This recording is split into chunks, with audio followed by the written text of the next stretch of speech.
So the floor is yours, Kazant. Okay. So yeah, thank you, Gabriel. Thank you, everybody here.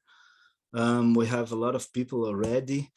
My name is Crisanto. I'm from southern Brazil, Curitiba city. Those who are Brazilians here certainly know it for the worst reasons possible.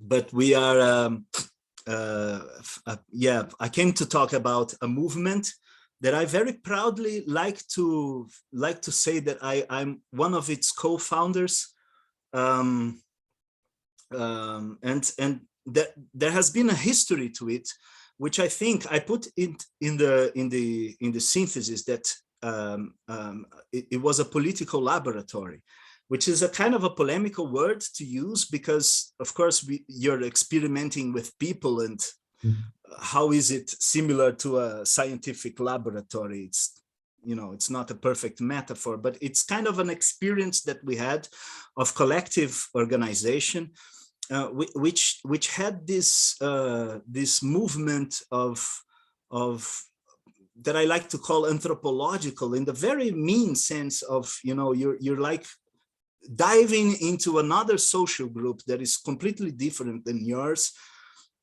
except that it isn't a different society or culture, but it's a class within your society, you know? It's a kind of a movement that we, as 5 middle-class left-wing militants, did to kind of try to do our own experience as cadres of a popular movement, of a movement that deals with the working class. Gabriel knows the story already. I think for the first time we talked about this in a event that Gabriel organized. It was like 2013.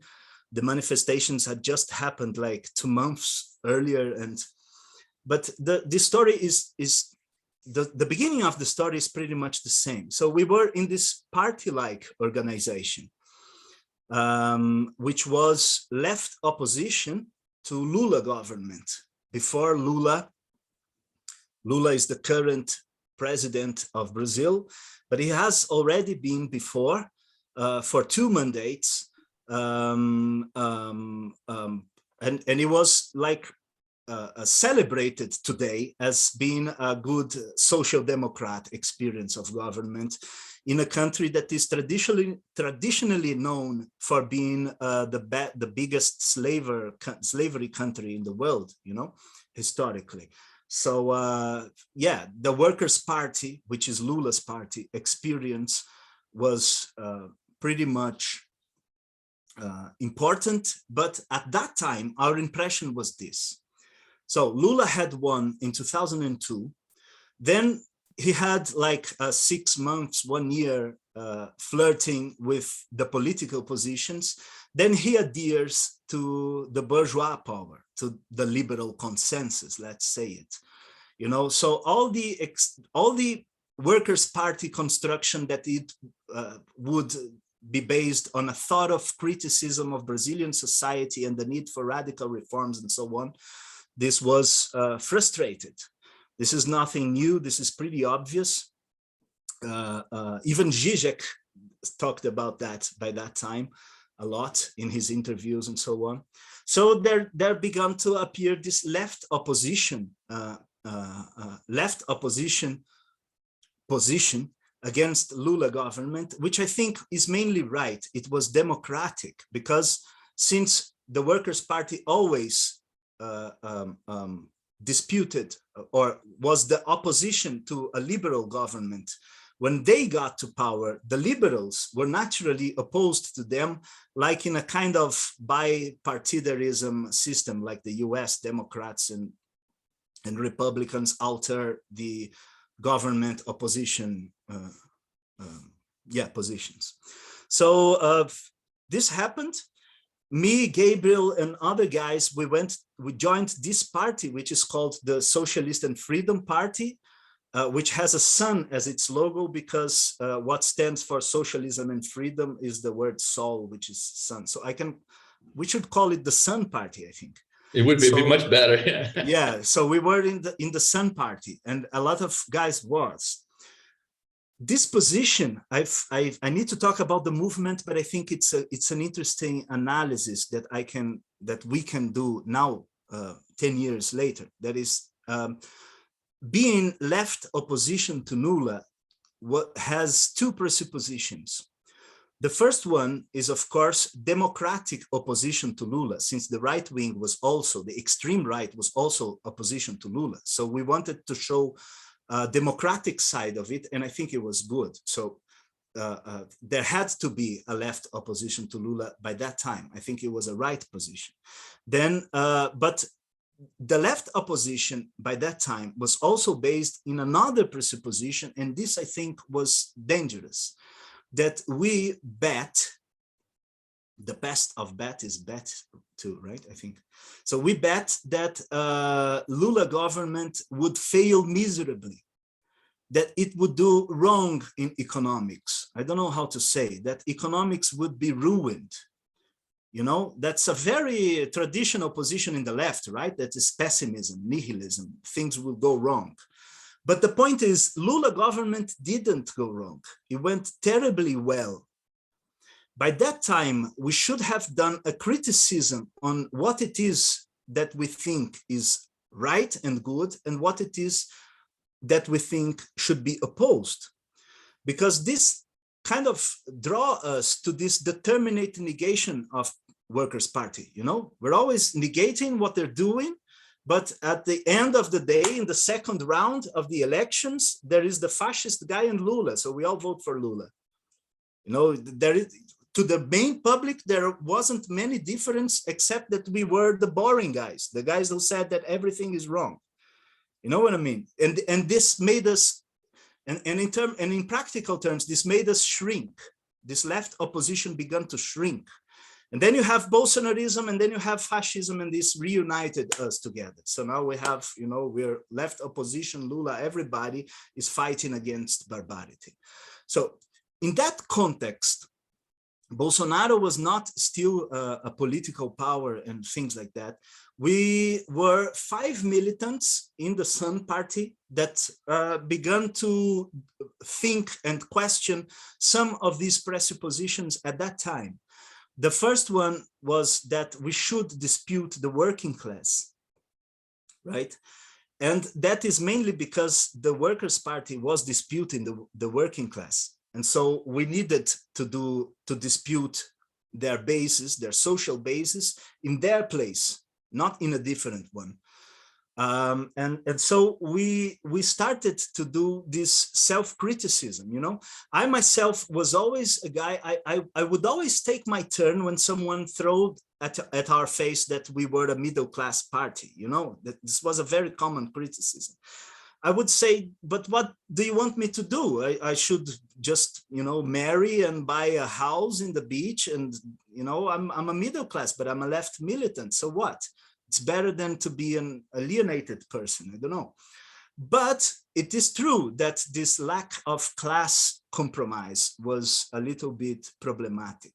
So what we began to do is to think, and this was being thought collectively by us 5 and more people, but what lasted was us 5, including my wife and other 3 friends.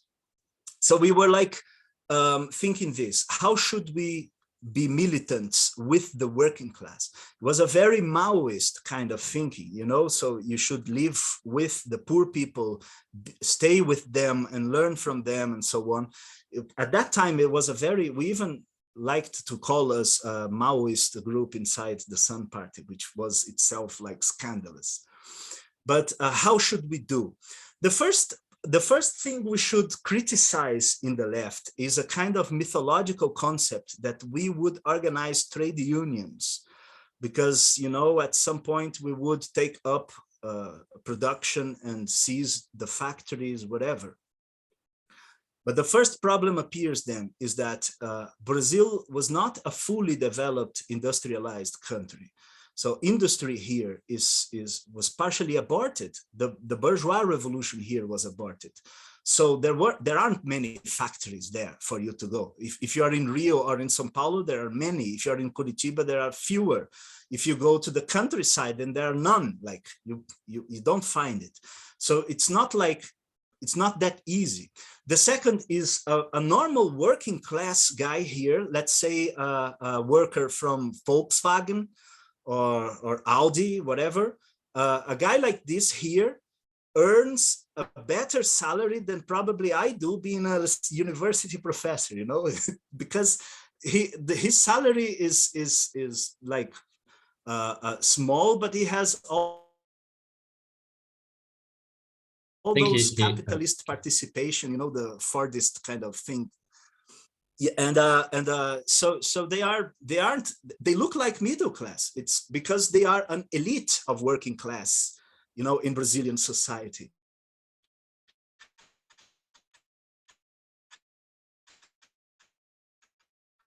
What we have to do then is to go for that are very unqualified workers.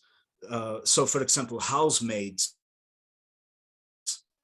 guys that are assistants of builders, assistants of workers, you know, they're unqualified professions, and who constitute the majority of Brazilian society, the basis of Brazilian society, even though they are not factory workers, because even of Brazil's choice of economic models and so on.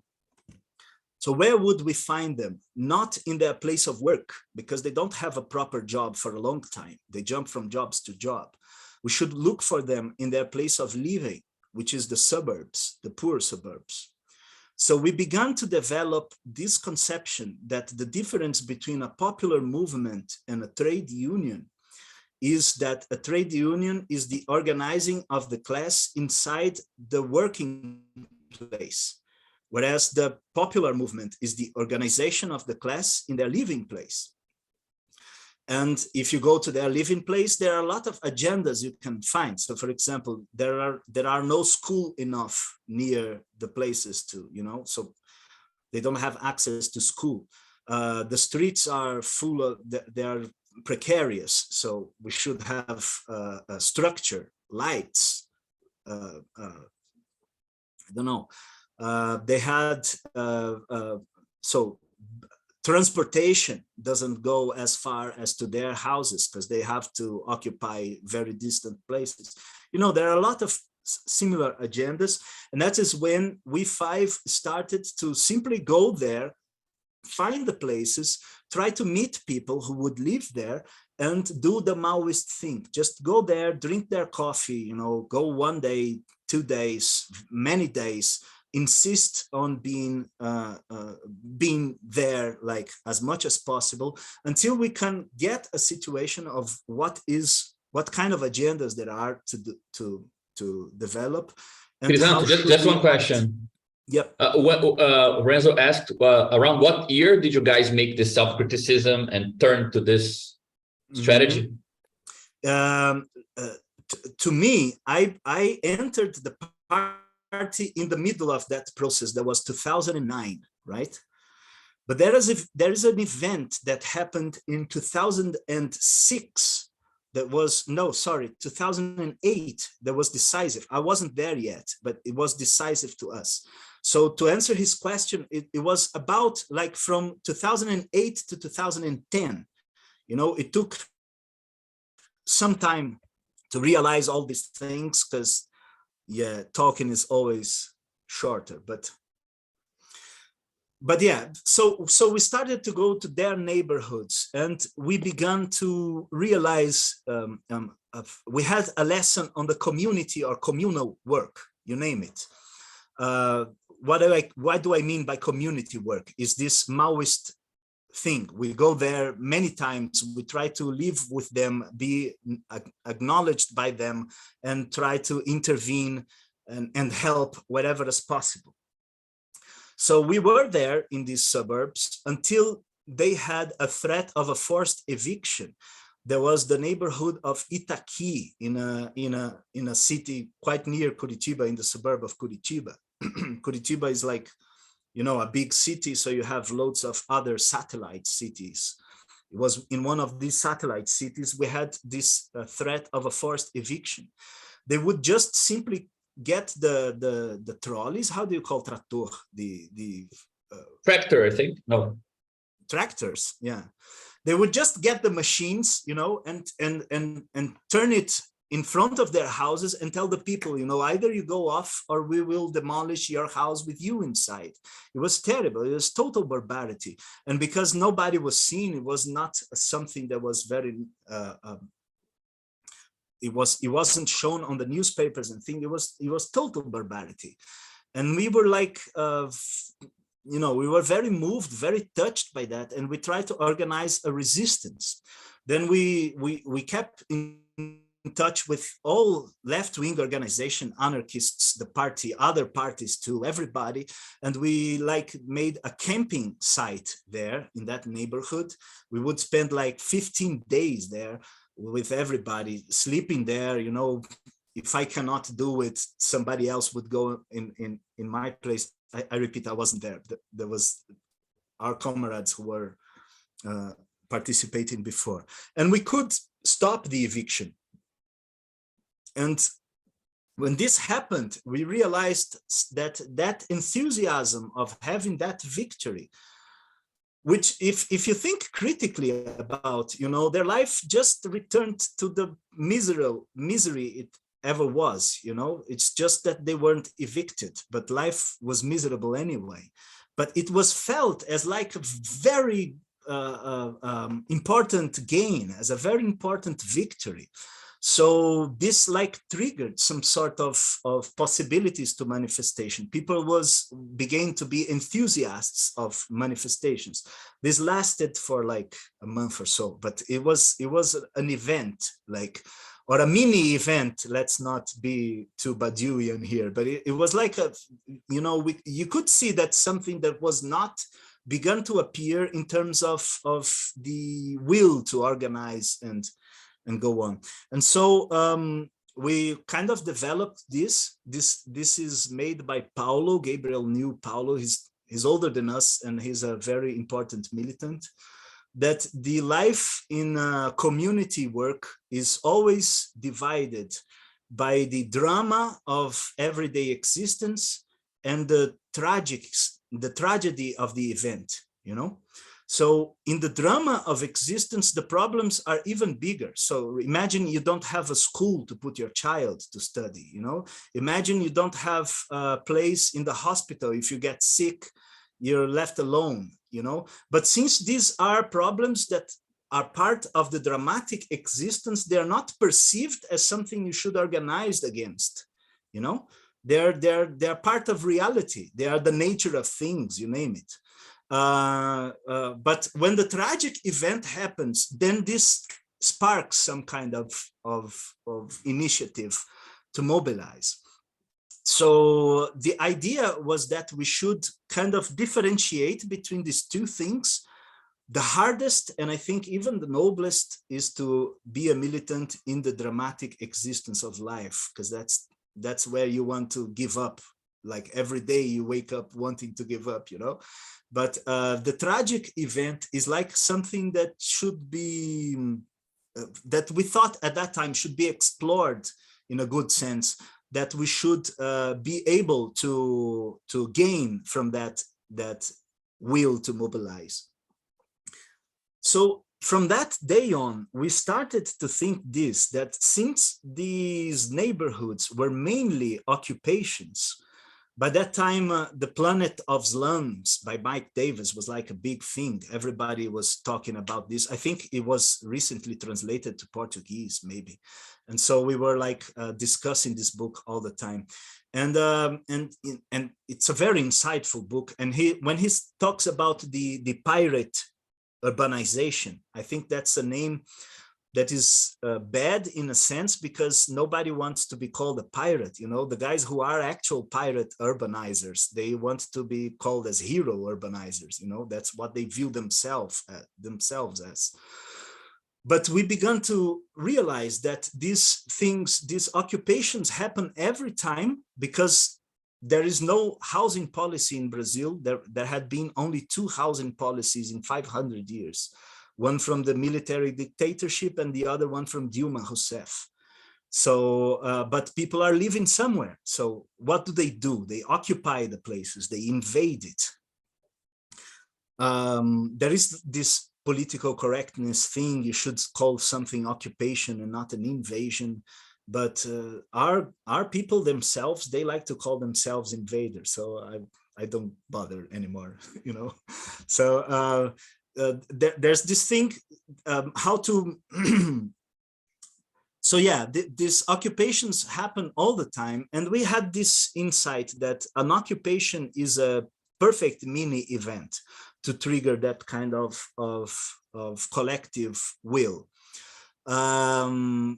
So the first thing we thought is we should organize a land occupation, but it's hard to do so. It's dangerous. It's got many problems. So what should we do? We started to pay attention to what people would say about new occupations that pops up here and there around the city. And we would be pretty much organized. We would organize ourselves to go there as fast as possible, to appear there. And to do what? Not to be leaders of that, because it's a process that escapes us.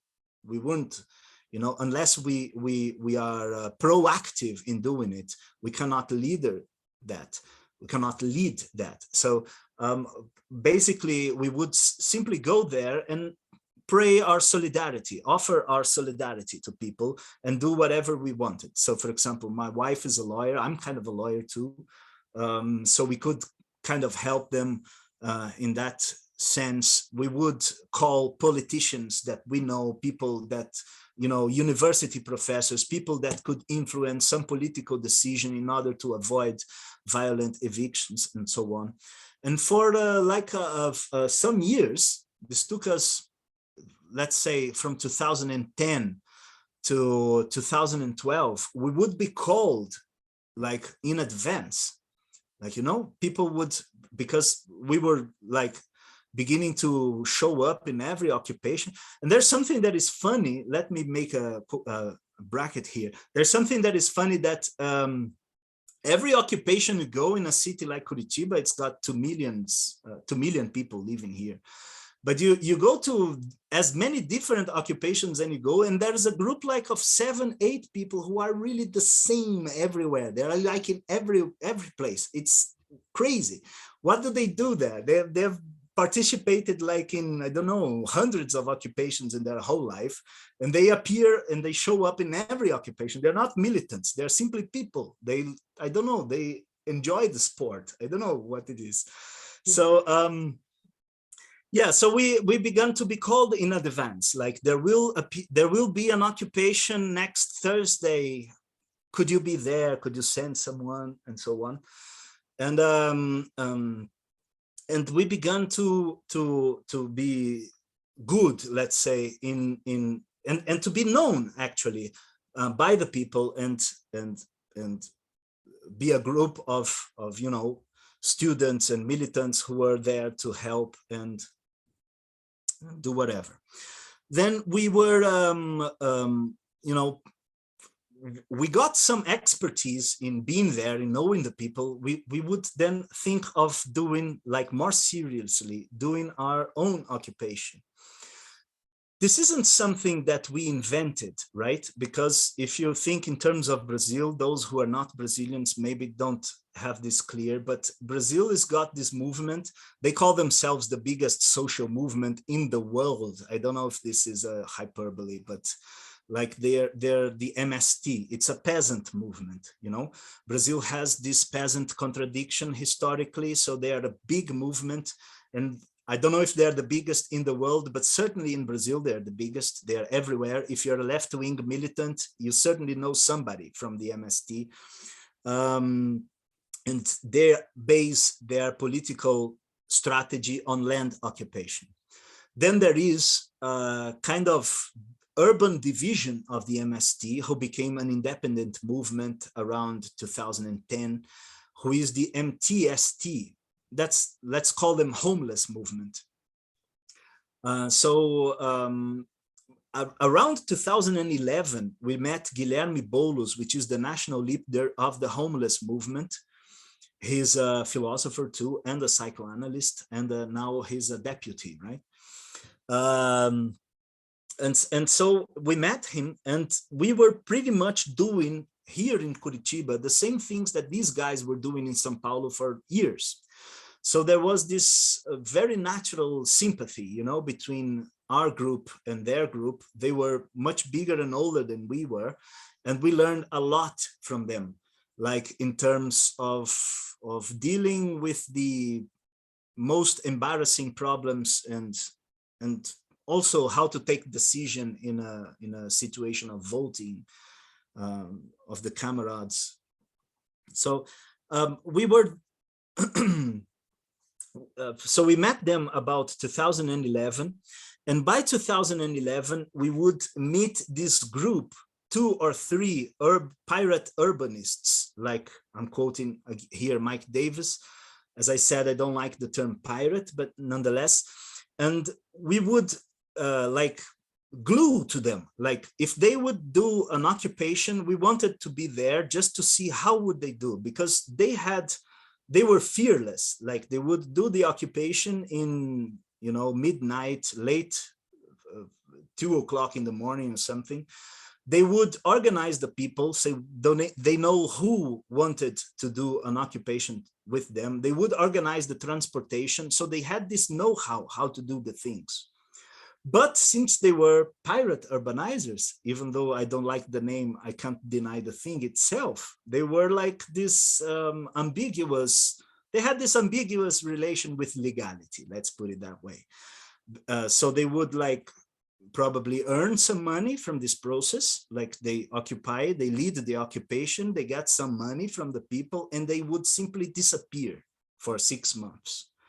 Then they come back and do another occupation, get a lot of money and disappear, you know?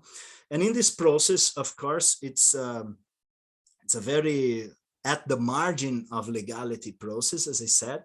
And so they you know, they weren't quite what we saw as the task we should do ourselves.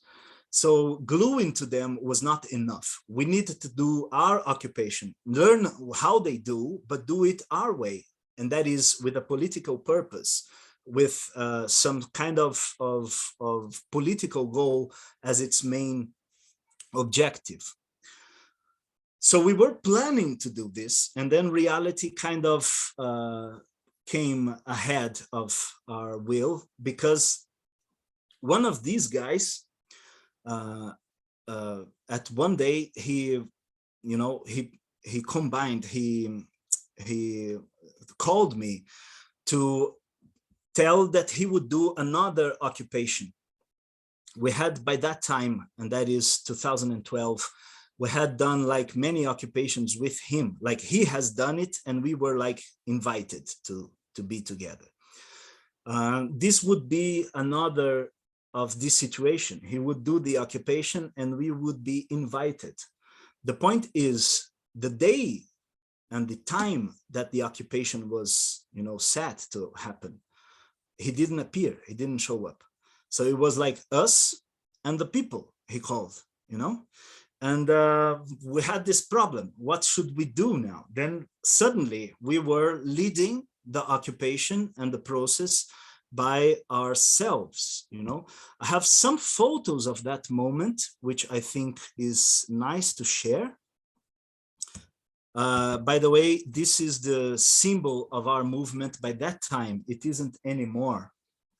We have this is our symbol now. It's different, but that's another story. So sorry, can I see the new one again? I haven't. Yes, it's here. I have a logo. That's very nice. Yeah, I have another logo here. Let me show you. And this is the new logo now, because we kind of disappeared for some time. Oops. Yeah, let me show let me show you the photos I wanted. I just, oh, here, yeah. That's the new logo now, you know. By the way, that's our slogan here, Fé na luta, pé no chão, is something like faith in struggle, feet on the ground. Feet on the ground is a term for realism. It sounds like a verse in Portuguese anyway. But yeah, the photo I wanted to show is this. This is the place I just told you, you know. So we went there, we were there in this empty terrain. By that time it was empty. And we did the occupation, and like in 2 days, it was at that situation, you know, 600 houses, all built on plastic and poor wood material. And, you know, the social pressure for people to have house was like unstoppable, you know, people would come from everywhere. They really like showed up from everywhere. And so the occupation started to grow a lot. And sorry, Chrysanthemum, where is that? Is that near Curitiba? That is inside Curitiba. That is in a neighborhood called Industrial City of Curitiba, SIC. That's the most dense populated region there, you know. We were using the Brazil flag earlier than the Bolsonaros, by the way, which it should be noted, you know. This is a activity we've done. Can you see all the photos? Yeah. Yeah, this was taken by a photographer friend of ours, by the way, who calls Gregorio, very talented photographer. And this is an event we did with the kids. It was the Children's Day. I don't know if you had something like that in the US. Well, you have in the US, not not everybody here is American anyway. So this is an assembly of ours, you know. This is a local leader, Miguel. This is Fernando, one of our comrades, one of the 5 founders of the movement, you know. And this is yeah, this is how we would organize them in the very first days of the occupation. The occupation would grow up immediately. There would show up, you know, the police would show up. I would go there with my wife, try to dissuade them from evicting. You know, we were quite successful to that. Then the proprietors of the land came, and we could win injustice, you know, the right to stay, or at least we never win the right to stay. We simply how can I put, we defeat the right to evict, you know. It's different, because there will never be a justice system decision saying, hey, you're poor guys, you're so nice, you have the right to stay. This won't happen, because, you know, the justice system is a class system anyway. So it's just like, our idea is like that guy, actually Gabriel introduced him to me, Thomas Schelling, like, you know, you create the conflict and then you negotiate. So that's the point. Whenever things are coming to a dead end, we create another conflict, and then people will want to negotiate, and we will play the peaceful guys. You know, we don't want violence, and we don't want violence, really. That's not a lie. But, you know, you create the conflict and you try to negotiate, and that would be our main strategy for 1 year or so. Then we had another lesson. So if so far we had the communal movement lesson, the tragedy drama thing, now we had another problem, which is how it is that we get people to know what we're there for. The first impression is we are lawyers, you know, even though some of us are like Portuguese teachers, like, you know, as professions, but they think we are lawyers, because otherwise what's our interest there, you know? So they can't kind of symbolize the political interest. The interest they can symbolize is always money interest, political interest in the sense of election interest, you know, but the political in the sense of collective organizing, collective laboratory, they can't understand that pretty much. And some problems appeared, because we would, first for example, how do we resist an eviction? Doing a huge manifestation. What kind of manifestation? Like, for example, I have another photo here. We would go like around, you know, do a walking, collective walking with people. But we would also, you know, set fire on tires in like roads, highway roads, you know, so you stop the circulation of money, of capital money, and you can negotiate pretty much anything. Like people would immediately come. You have very near this occupation, there is a big highway, the one that links Curitiba to São Paulo. So if you stop a single place there, this you know, this creates a lot of problems, and you can negotiate, and negotiation appears. So we have to make people first have confidence in us, like, we are going to set fire on tires, but you will not be there alone. We will be with you, you know, because it's, of course, something that instigates a lot of fear, a lot of tension, and we should always be together with people. This takes some time until people realize that you're not sending them to be like, I don't know, killed by the police or whatever. You're doing something collective that can be constructed and can be safely constructed, so that nobody, you know, would get hurt or whatever.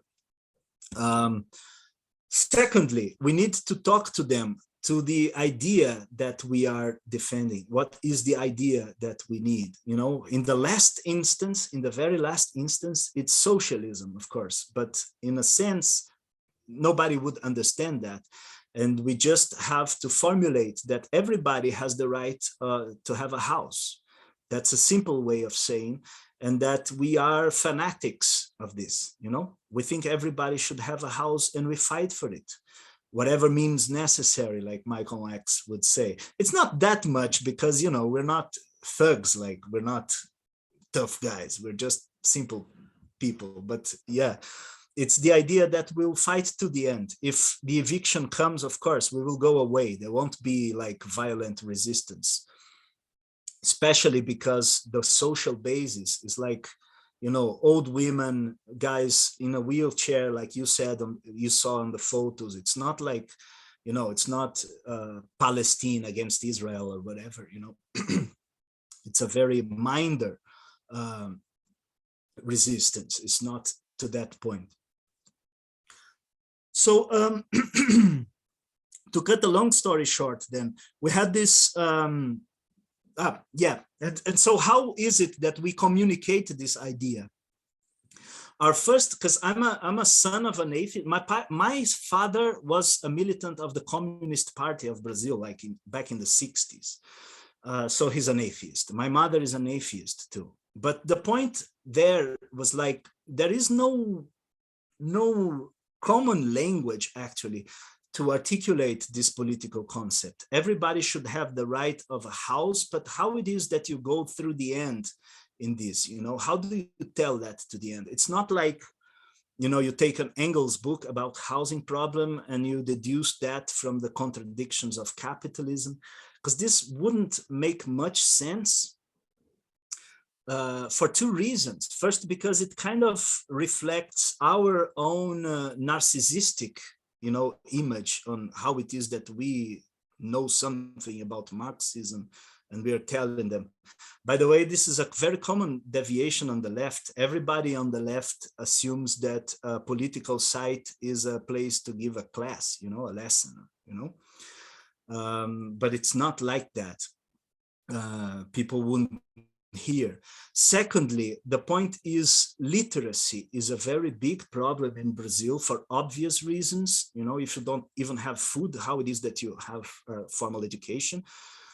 Maybe, I don't want to be too Weberian here, but maybe because it's a Catholic country, the poorest people are not encouraged to read anything. Like in a Protestant country, maybe, I don't know, there is some incentives to do this formal religious education.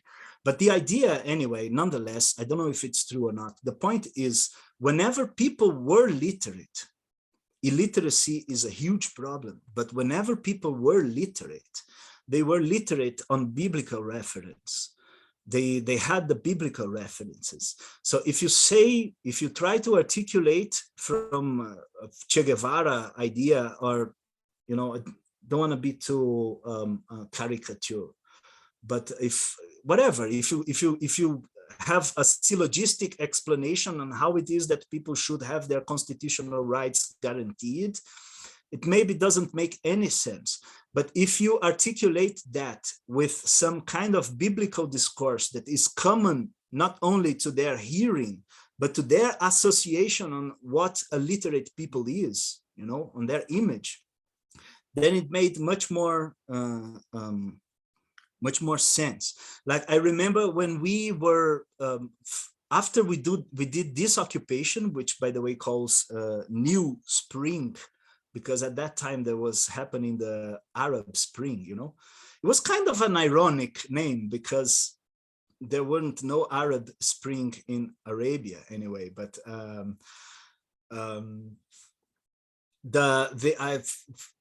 after we did this occupation, we did other ones. Like there were empty lands around Nova Primavera, New Spring. And so we occupied another place.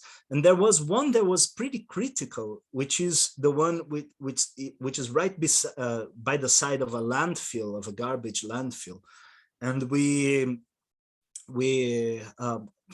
there was a kind of tense situation because a police car would show up right at the moment we would go in, So it was we had like, I don't know, 150 people. Everybody was carrying like a kind of a tool, like a saw or a hammer or, whatever. And the guys were only 2 cops in one car, 2 policemen in one car. So it was disadvantageous, but nonetheless, we wouldn't like jump over them anyway. But, it was a tense situation. And I remember that we had to say something because people was expecting us to, to say something about that. And I quoted the book of Deuteronomius saying that there is a sentence by God saying that Moses had the right to invade the promised land. And so if God says something about we having the right to invade, there is no cop, there is no human authority that would say otherwise. And that made really much sense. People simply ignored the police. They just, jumped into the terrain because they got that as a truth. And after that, we developed this discussion in a lot of situations. It's very polemic, of course, because Protestantism in Brazil is pretty much associated with high conservative politics, in regards to women, in regards to LGBT, you name it. But nonetheless, it's the kind of language that you can appear as a kind of intellectual cadre, in a popular movement. That's the kind of language that you have to learn how to speak. And I think there is actually a good way to exploit the image that the fascists believe in a fake Christ. I think that's, that's reasonable when people hear it. The idea that I'm a Christian, so I must have more guns, or things like, I'm a Christian, so I'm a macho. Things like these are easily debated with religious people, I think, on a good way. Like I think it's easily. The only thing that is hard to debate in a religious context, I think, by hard I mean impossible, is like abortion. This I totally gave up. I can't. I'm for the right of abortion, but it's too embarrassing to do. But nonetheless, that was maybe the biggest lesson. I and Gabriel debated about this when we would meet a lot, because this is and I think maybe since we met when I was studying Zizek a lot, I think the idea that he has a lot, the idea of a Christian atheism, the idea that Christ is a monster, the idea that the philosophical idea that Christianity is too important to be left only to Christians. I think these are things that kind of resonated good in this, well, in this kind of, social experience. Well, the point is, in terms of the popular lesson, it's pretty much it. I would like to end with a discourse on the national politics, really, because, as I said in the beginning, the context in which the movement appeared was the Lula and Dilma governments, the good old days of Brazilian social democracy. This period was, in this period, we were in a left opposition to the Lula government. But as I said, we had critics about that. We had some criticism about that because we were in a kind of determinate negation to the policy of the Workers' Party in the Brazilian presidency. So what the main thing I think was problematic about this being this determinate negation was this, because one correct criticism of the Workers' Party is that their previous experience and their contemporary experience kind of shows a similar trend, is like to make alliance with everybody. It's the Mephistophelic policy. You do alliance with the devil if necessary, as long as you stay in power, And even to me, who am as I said, a right-wing deviation of the extreme left, it's too embarrassing to see Lula shaking hands with some people, So it's like we have, like a worker party militants would say, maybe a militant would say, but a leader, a political leader, one of the old guys would say that we have to make alliance with everybody that defends the government. Now, what is the Sun Party politics at that time? And I think it was not only them, many other groups, to be fair, used to hold that position too, which is we can't make alliance with nobody. We only make alliance with the radical left, which means three parties that didn't have one deputy, so they have no representation. And and the problem is, if you think in terms of reality, Brazil is huge. It has 5,000 cities. So from these 5,000 cities, probably 4,500 wouldn't have none of these three parties, which are the only alliance possible. So how could we do politics in real time? I think that the idea that we should overcome this determinate negation to the Workers' Party through self-criticism, meaning that we should have a more moderate stance on what it is that the Workers' Party had done that is right, that is good, and not only negating every policy, is that we should, and we could from that, if we had done that intellectual experiment, think what classes would support a popular transformation of the Brazilian society.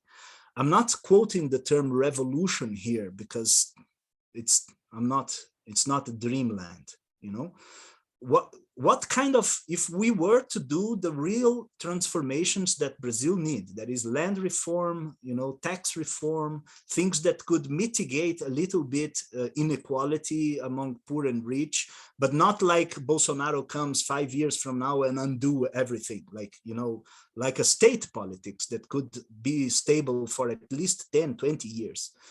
If we should do these reforms, what kind of classes would support us? If we had a better debate about this, then we would have a better idea what kind of parties or political groups we could ally with. You know what I mean? Other than nobody, this empty, negative, abstract answer. So, but to do this, we have to be a class, first of all. What kind of class would support us? We know who us is, the us equal us, whatever, It's like so who is us? And that's the point that we have as a biggest vector of our politics. We should be the poor people, the working class in the broad sense. They are not working class in the traditional Marxist sense, but they work for a living in this very broad sense, in the poor favelas, slums of the city. That's been with them that can be a criterion for decision on whether an alliance is fair or not. Well, having said that, the problem is fascism and Bolsonarism came about since a lot, we in the movement, we were making a critical movement towards this, but a lot of the radical left couldn't have a response to fascism either. So, you know, fascism went, and I think it was similar to what happened to Trump and so on. You know, the idea that we have, not to say that Trump is a fault of the right, but our fault in a sense. And I think we should do this self-criticism. Back to the history of the movement, me and the 4 guys that left, you know, during the pandemics, we hardly did anything in the movement anymore. It was a very, because like Paulo has his father, he's very old, so he couldn't go out. It was very risky. His father is very old and very sick.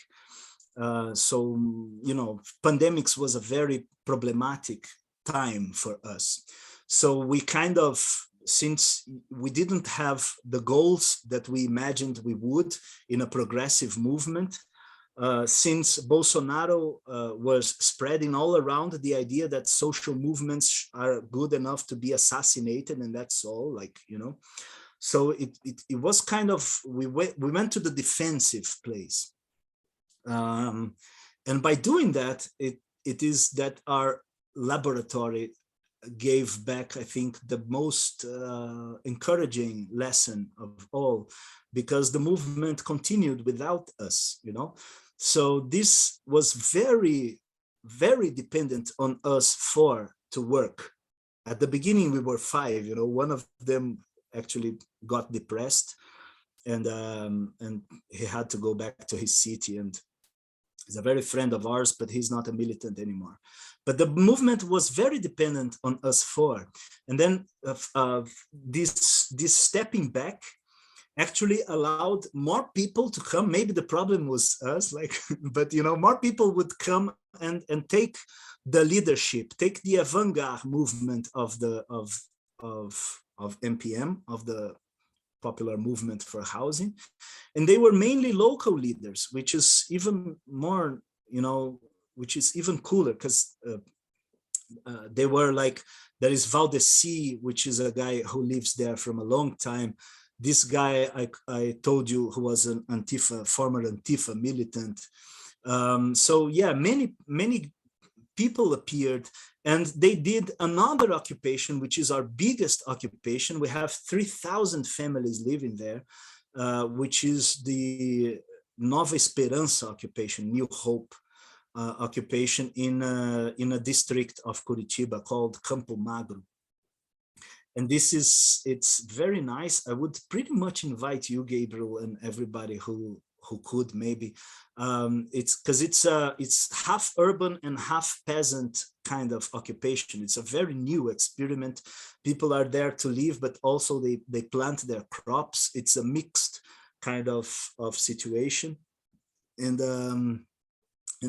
you know, one day in 2022, last year, right in the beginning, I think it was February or something, there was this manifestation of our movement in which we were invited, like, because we were out for a long time, and it was huge. We had like 1,500 people, 1,500 people manifesting, demonstrating in the center town of Curitiba, and it was like very, very exciting for us to see that, because it kind of developed its own symbol. It developed its own way of organization. It certainly had learned something from us, but now maybe even freed from our small group, this could even grow up more healthier and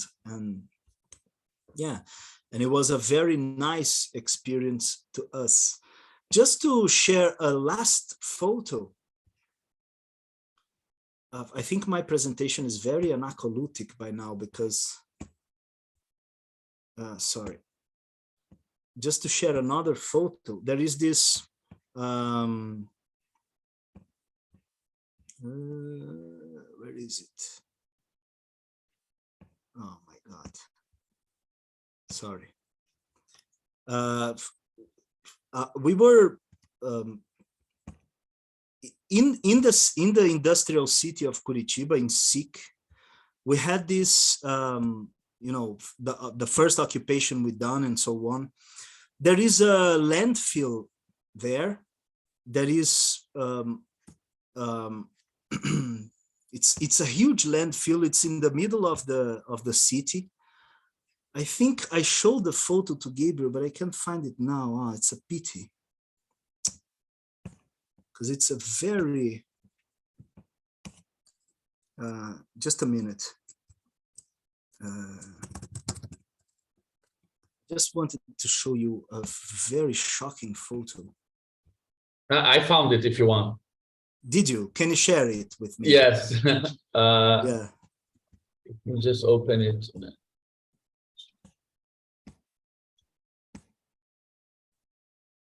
This one, right?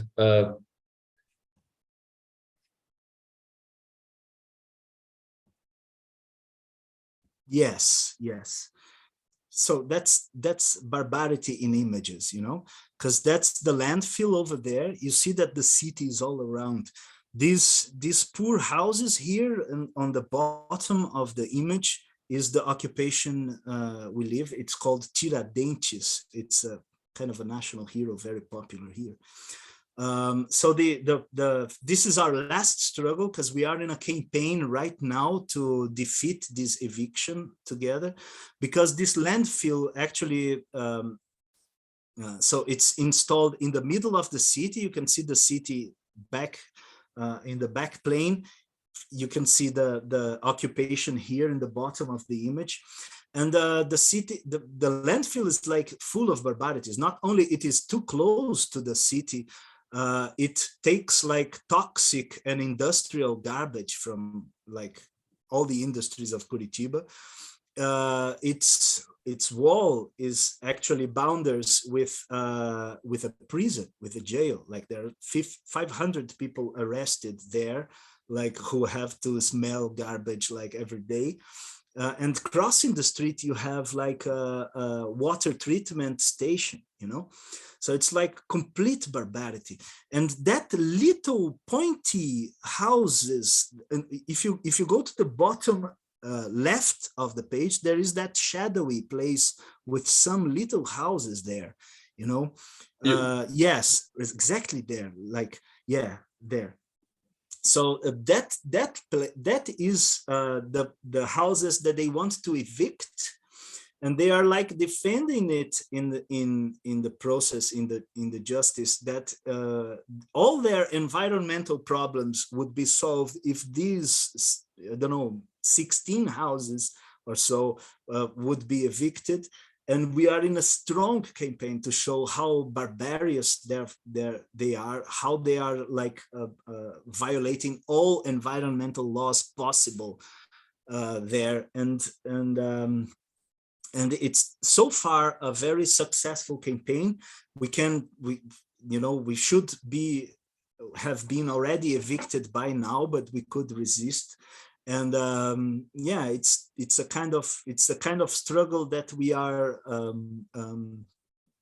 very worried, very nervous that something could happen, but also that triggers very beautiful campaigns, very very beautiful solidarity movements, solidarity sentiments. And I think, yeah, and if you visit us on Instagram. That's at mpm_Paraná. That's our address there. You can learn more about the campaigns we're running now, all the new militants we have, all the new struggles, the new social bases we have. And yeah, that's pretty much it. Sorry for the confused talk, guys. But I think that's it. Man, if you think this was confusing, this was really linear and clear. It's amazing. Really? Wow. Yes. You're very gentle. Well, if you stick around to our next meetings, I think you'll find out. Okay, I see. Because that's because the speculative movement has this forthcoming and back coming. It goes all over the place. Let's say it's because of that. Yes. Yeah. Let me share here with everyone the Instagram. Yeah, I kept thing. talking. I didn't pay attention if people were trying to do some questions, but I wonder if anyone has or has a question that they want to ask. I have some stuff here, but I have a bunch, but like I'm just waiting for the conversation to flow. But first, I'd like to know more about the occupation movements, like even before, like over the past 15 years, what's going on and so on. So yeah, if you could just give a little crash course in history of land occupation movements in Brazil, would be great. yeah. In 2013, we had gone to that, we even done, intellectuals all around, even done some books and articles on the occupation movements, you had in New York and in the Arab Spring and here in Brazil in 2013. And I think this to us here, I don't know if it's like kind of a global impression. Maybe it is, because what Mike Davis described, again, going back to his book, I think to me it's a very decisive book. What he describes is like a kind of a global situation of land occupation all around, especially in the third world, right? So-called third world. But here in Brazil, it's like very important. I don't want to go over the boring stuff but if you think about it, we had a very late process of slavery abolition. It was like 1889, and no policy for housing since then. And of course, people would go somewhere. My wife's grandmother is actually the granddaughter of slaves, and she has some memories of her of her childhood, which are very significant. They had this. Marx even described something similar to that on the first capital. You had this thing. You have a land, you plant your crop, so you give 50% to the owner of the land, and you stay with 50%. And these were mainly like slave sons and people like that would simply, they were released, but they couldn't leave their former masters, so they would stay with them. Where would they go afterward? After all, so yeah, I think we had like this big social pressure, because every time capital does its turn, like you have a pressure for accumulation of land and so on, and this triggers like a very huge process of occupation in Brazil. So if you take the MST, for example, the let's call them peasants movement, they began in 1985, if I'm not wrong. So they're like, I'm 1 year older than them, so they're quite old. And the homeless movement, as I said, the ones we met and we pretty much inspired to do what we do, they're already like 20 years. So it's a very long process. And the spontaneous occupations, they are part of everyday reality. That thing I said, that some people do that that some people show up in every occupation, the same 8, 10 people, it's because they don't know, they kind of can't do otherwise, you know. It's like, to them, it's like making an occupation is like, I don't know, dating somebody. I don't know. It's a natural process. It's like, it's what you should do. I think my metaphor was not that good, but anyway, you get the idea. So it's like a natural process. It happens everywhere, and part of the problem is precisely because you don't have a housing policy, but people are living somewhere because they are growing, you know, demographically. Part of the problem is that forced eviction and occupation, they are kind of two sides of the same coin. I don't want to play a cheap dialectics here, but you know what I mean. It's like my lawyer colleagues from the college, they would simply have this straight lawyer vision, you know. Occupation is illegal, so it shouldn't happen. Police should repress it, and this is it, shouldn't happen. But, you know, hey, look the world around it. There is a social pressure for occupation. You do, I couldn't emphasize well enough how it is that the first impression we had when we did the occupation for the first time, I had to sleep there because there was nobody to do so. So I was kind of chosen to do it. I slept there in a tent. The next day there was like this preoccupation that the police would come and evict everybody, so we were like 30 families. In 2 days we were like 600 families. People would come around, and it was like, I felt like Dr. Frankenstein creating the monster, you know. It's like, I should stop it, but I don't know how. We all should stop it. I mean, I talk in the first person, but it's a, you know, everybody thought like we should stop it. Where would this stop? And because the social pressure to invade is too big, people would, because first, before we've done the occupation, our idea is how we will get people to do so. The problem is not how. So for example, if you have a land that would fit 1,000 families, you don't need these 1,000 families, you need 50, maybe 100, depending on the strategy, you know. These 1,000 families will appear in 2 days, you know what I mean, because the news would spread. It transcends our organization, our strategy. It goes everywhere, and it's partly because they have already done, and I think I can't talk about it as a specialist, maybe nobody can, but they had already done some connections, some information connections as to know where a new occupation would happen. And, you know, you try you try your luck, you know, you do your luck strike on an occupation. You can be evicted, but hey, it's better than paying a rent.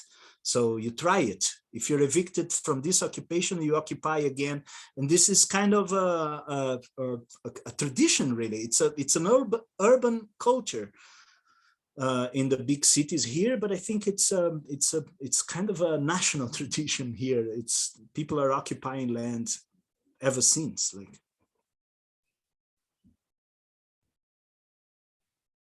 don't know if I answered your question. Yeah, if I may, I have maybe 2 connected questions. That's also in a way a follow-up to Fatima's. One is more related. I want, if you could say a little bit more of how you see a bit like the strategic sort of like line of flight of how do you see, like, on one hand you say is I hear you saying like that in a sense it was good that the original founders are sort of like handing in and the movement sort of like goes without them, so that speaks to the sort of like renovation, and there's some like autonomous thing that testifies that there's something real and that gains traction and moves like without you having to put So it's good, and there's also like a more like popular composition that's more local and so on. Mhm. But like I wanted to hear a bit more. Where do you see this going? Like, I don't know, like there's a big occupation. So like it's also, I've heard like from people from occupation movements say how there's this sort of like arch that goes from, there's this moment where people are very involved in this kind of struggle, and once they winning is the beginning of the sort of like another kind of like problem, which is like how to retain militants, because like once you have your house, and you know, like why would you Yeah. just on, and there's this sort of like, so I want to hear like if you have like a strategic view on like where this should go. Mhm. And the second sort of like connected question is a bit also to understand how would you like compare or contrast with the MTST Mhm. movement, because it's like has this very big, has, it seems to like have reached this sort of like different scale, which is like has like Mhm. national outreach with like a sort of like it's very way more like connected to the state nowadays, Mhm. as deputies and so on. And from what I know, like they had this important decision point, sort of like tactical decision point, where the occupation started to be like a place, a literal like occupation of like where people, Mhm. the place where they occupy was the place that they claim for them to live, and it became a sort of like moeda de troca, Yes. like it was like a sort of like theater of an occupation. So people would just like Yes. make Yes. tents, and Yeah. people would just like maybe cook there, but they weren't literally living there. And Yeah. the calculation was like it's very expensive to run an occupation, in the sense that being evicted is very violent and traumatic, and it takes a lot. So you can just occupy and then negotiate Yeah. that, use that as pressure to sort of like put people in a sort of like line of cadastramento.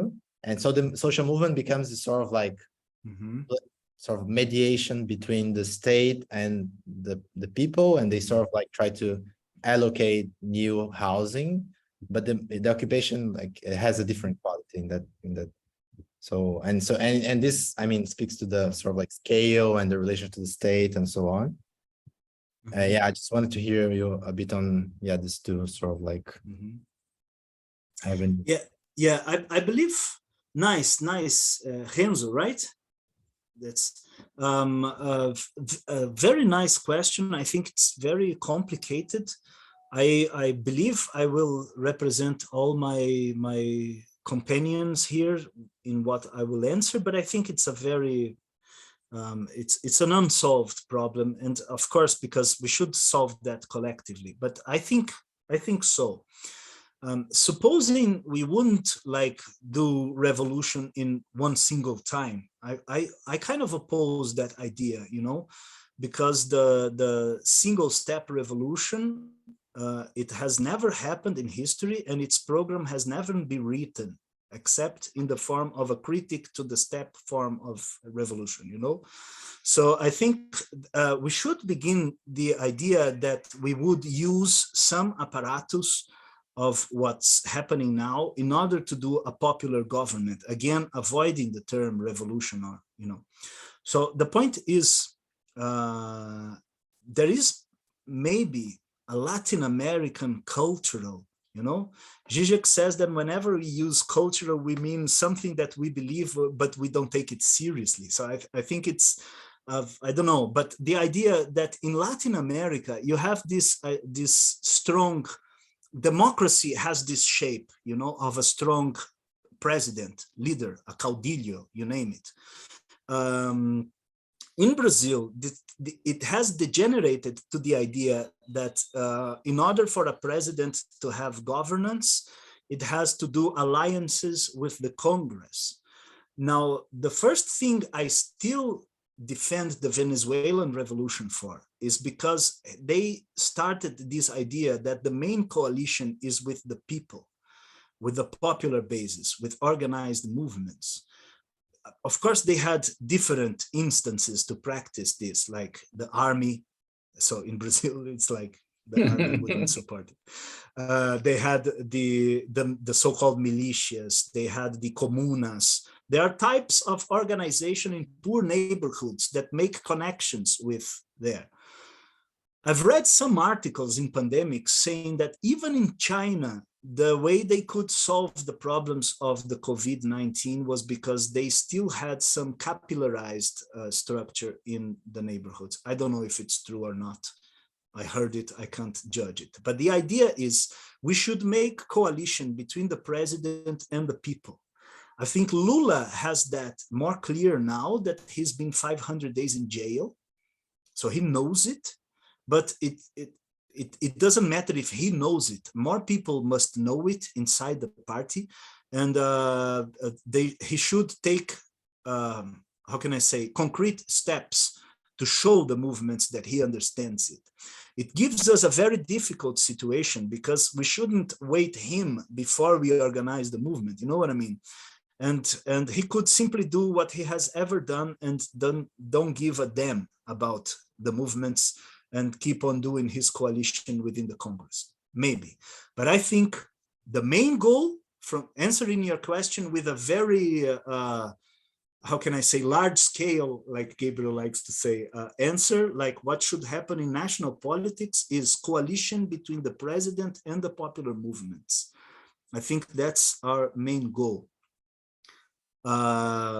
How we should do that inside the occupation, I think that's part of your question. Because yes, it's, as I said, it's a mini event. So you have excitement and the will to mobilizing, then people perceive that the threat of eviction is not real anymore. So they go back to their houses, they go back to their bourgeois mentality. It seems paradoxical to say that working class has a bourgeois mentality, but I think it's some people have said that already, you know, they go to the idea that they just want to leave their houses.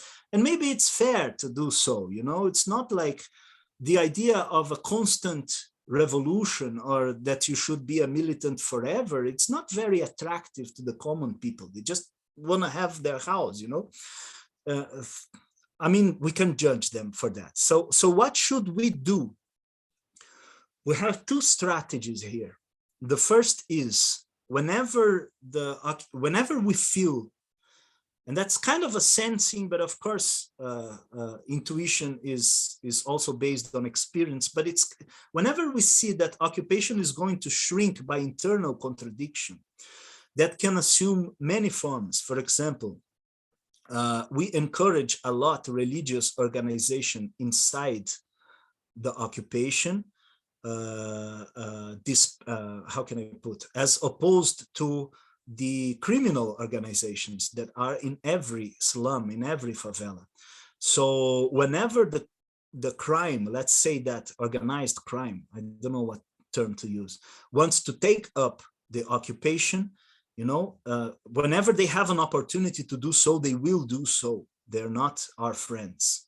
They are only in it for the money after all. So, you know, so whenever this could be a conflict with the crime, this could be that people are, I don't know, angry with us. They don't want us anymore. We're just those boring guys who wants to do assembly every single Sunday, you know? So it's like, whenever this happens, we need to do another occupation. That's fuga para frente. How do you say that? It's running, escaping. Forward. Escaping forward, yes. We escape forward, doing a new occupation. That's, of course, precarious. It's obviously precarious because, you know, it's a bad infinite, you know, you'd go doing a new occupation every single now and then, and so what? But so far we have adopted that. It's bad, it's precarious, but yeah, we adopt that strategy. It's being very honest and clear. Now, could there be another thing that we could call a victory that is more consistent than that? Yes, I think you quoted MTST. I'm gonna call them homeless movement again. Yes. It's building houses. It's having a program for building houses. This implies, that's the point, this implies that we should have a positive position about the housing programs of the Workers' Party. You know what I mean? We didn't have that until the very last moment of Dilma in power, when she was impeached and then fascists came about and so on. We were very critic of all the housing programs of, I mean, we, including myself and everybody, very critic of all the housing programs of the Workers' Party, but we should have done this adversative, you know? It's subject to criticism, but hey, we need that. It's a positive victory, you know. Inside, then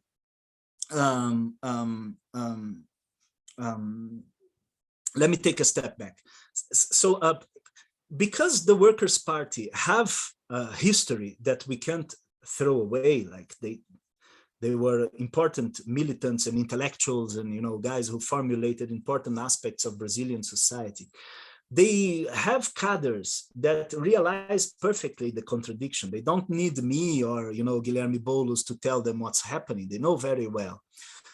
Some of them are stupid, are idiots. They don't know anything, but some of them do know very well.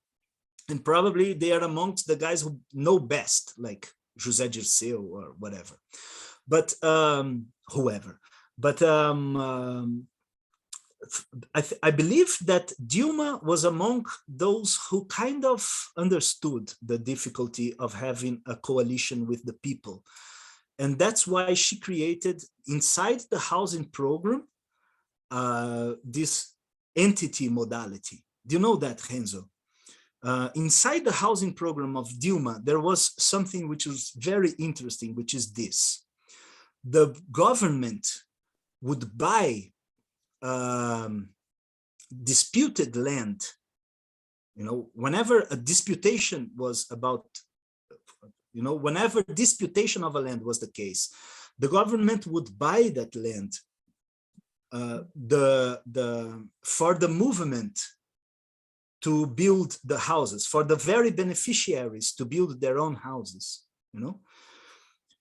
To my understanding, that's a kind of proto-revolutionary, and now I use the word revolutionary kind of thing, because the idea is precisely that, you know, so the movement would get the money and the houses wouldn't be done. No, it's fake, because the proprietor would receive the money directly from the public bank.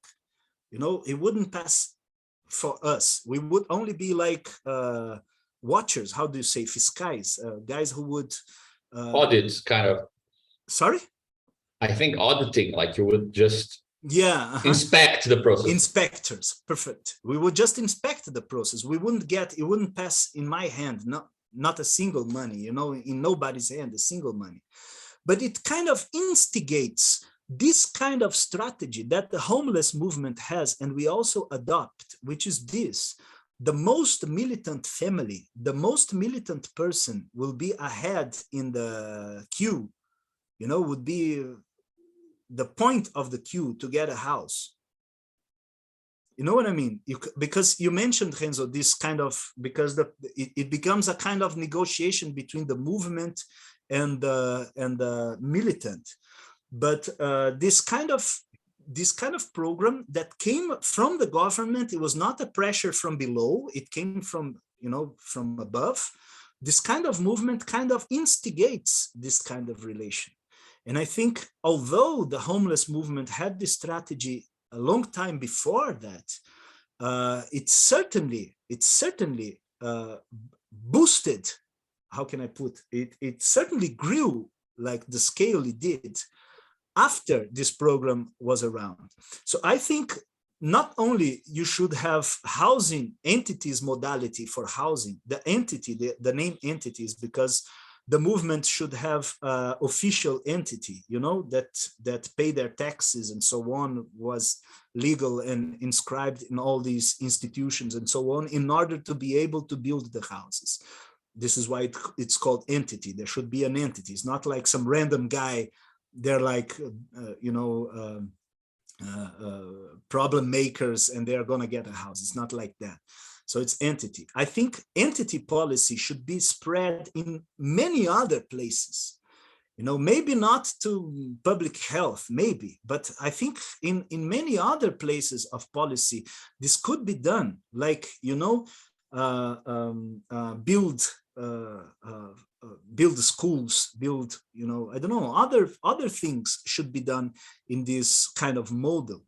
Or at least there should be an incentive to be creative in this kind of suggestions. And I think it's fair that the movement has a rank of its militants in order to instigate them, because the homeless movement built the João Cândido building, it's a famous building in São Paulo. They were bigger than the ones the government were making. They were more beautiful. They were architecturally more pretty than the ones the government were making. And they spent the same money. It was a very good experience. And Guilherme Boulos told me that for every single militant that got his house, they had like about 5 new militants that wanted to join the movement to get their own houses. So this boosted up the homeless movement from 2013 to now. I mean, we all here saw their manifestations in São Paulo even got up to 50,000 people manifesting. It was like huge for a single movement. In 2013, we had 1 million, but that was like everybody, the homeless, the peasants, the students, everybody. For a single organization to have 50,000 people in São Paulo, that's like historical. And so I think this is mainly the goal. We should do that. In terms of bargaining the occupation, that's a third point that you mentioned, which is like, I don't think it's a fake occupation, but people treat it as being fake occupations. People don't live there, but the land is occupied with small tents. They only have a kitchen and so on. I think first of all, I think it's a fair practice. They have years of experience until they got to that model. They have their reasons. I think they're all fair to do that, and it works for them. Here in Curitiba, for us, it never worked. The only chance that an occupation has to survive here is to have people living up on them. Maybe it's because the police is even more fascist than the São Paulo police, maybe. Maybe it's because it's a cultural factor again, like, but it never worked. And it's interesting because this time, Hansel, that we were like, we withdraw, the MTST actually found their own movement here in Curitiba, so that we have us and them. We have more similarities than difference, much more similarities than difference in method, in everything I learned and so on. But we have this single difference, like how should we organize an occupation?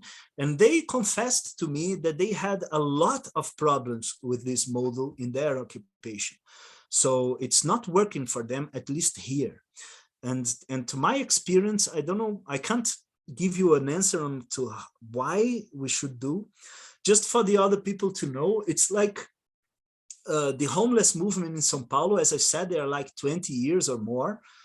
So they're quite a long time thinking and doing occupations.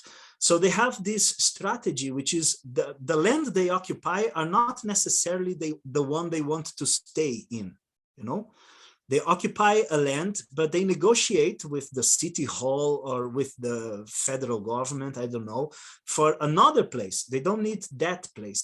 They might go somewhere else.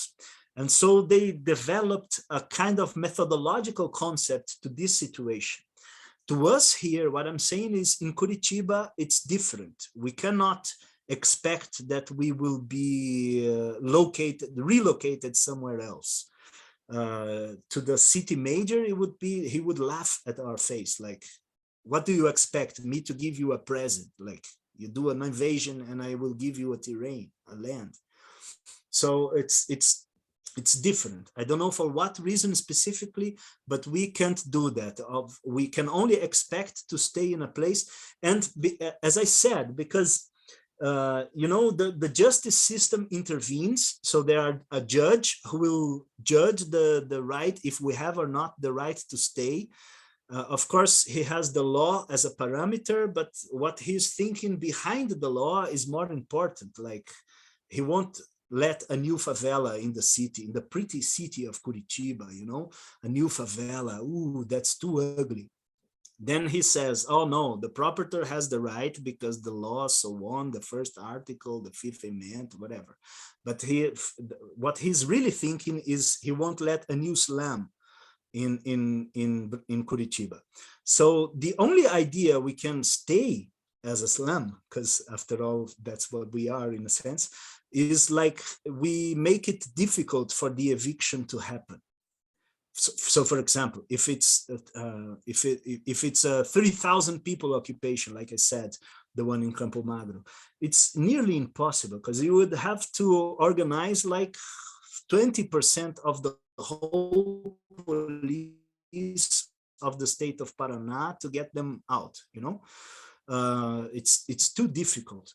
So another thing we did in our first occupation is we didn't let roads appear. It was very crazy. People thought we were really crazy, but the idea is like you open your window and the door of the neighbor is like in front of you. If one opens the window and the other one opens the door, they would meet, like, you know, it's too straight because it kind of creates like a military bunker. It's hard to go there to search, you know, to sniff around what's happening.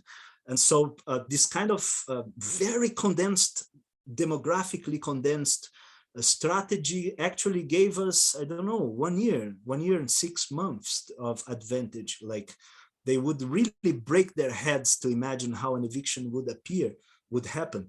And so we've done this with the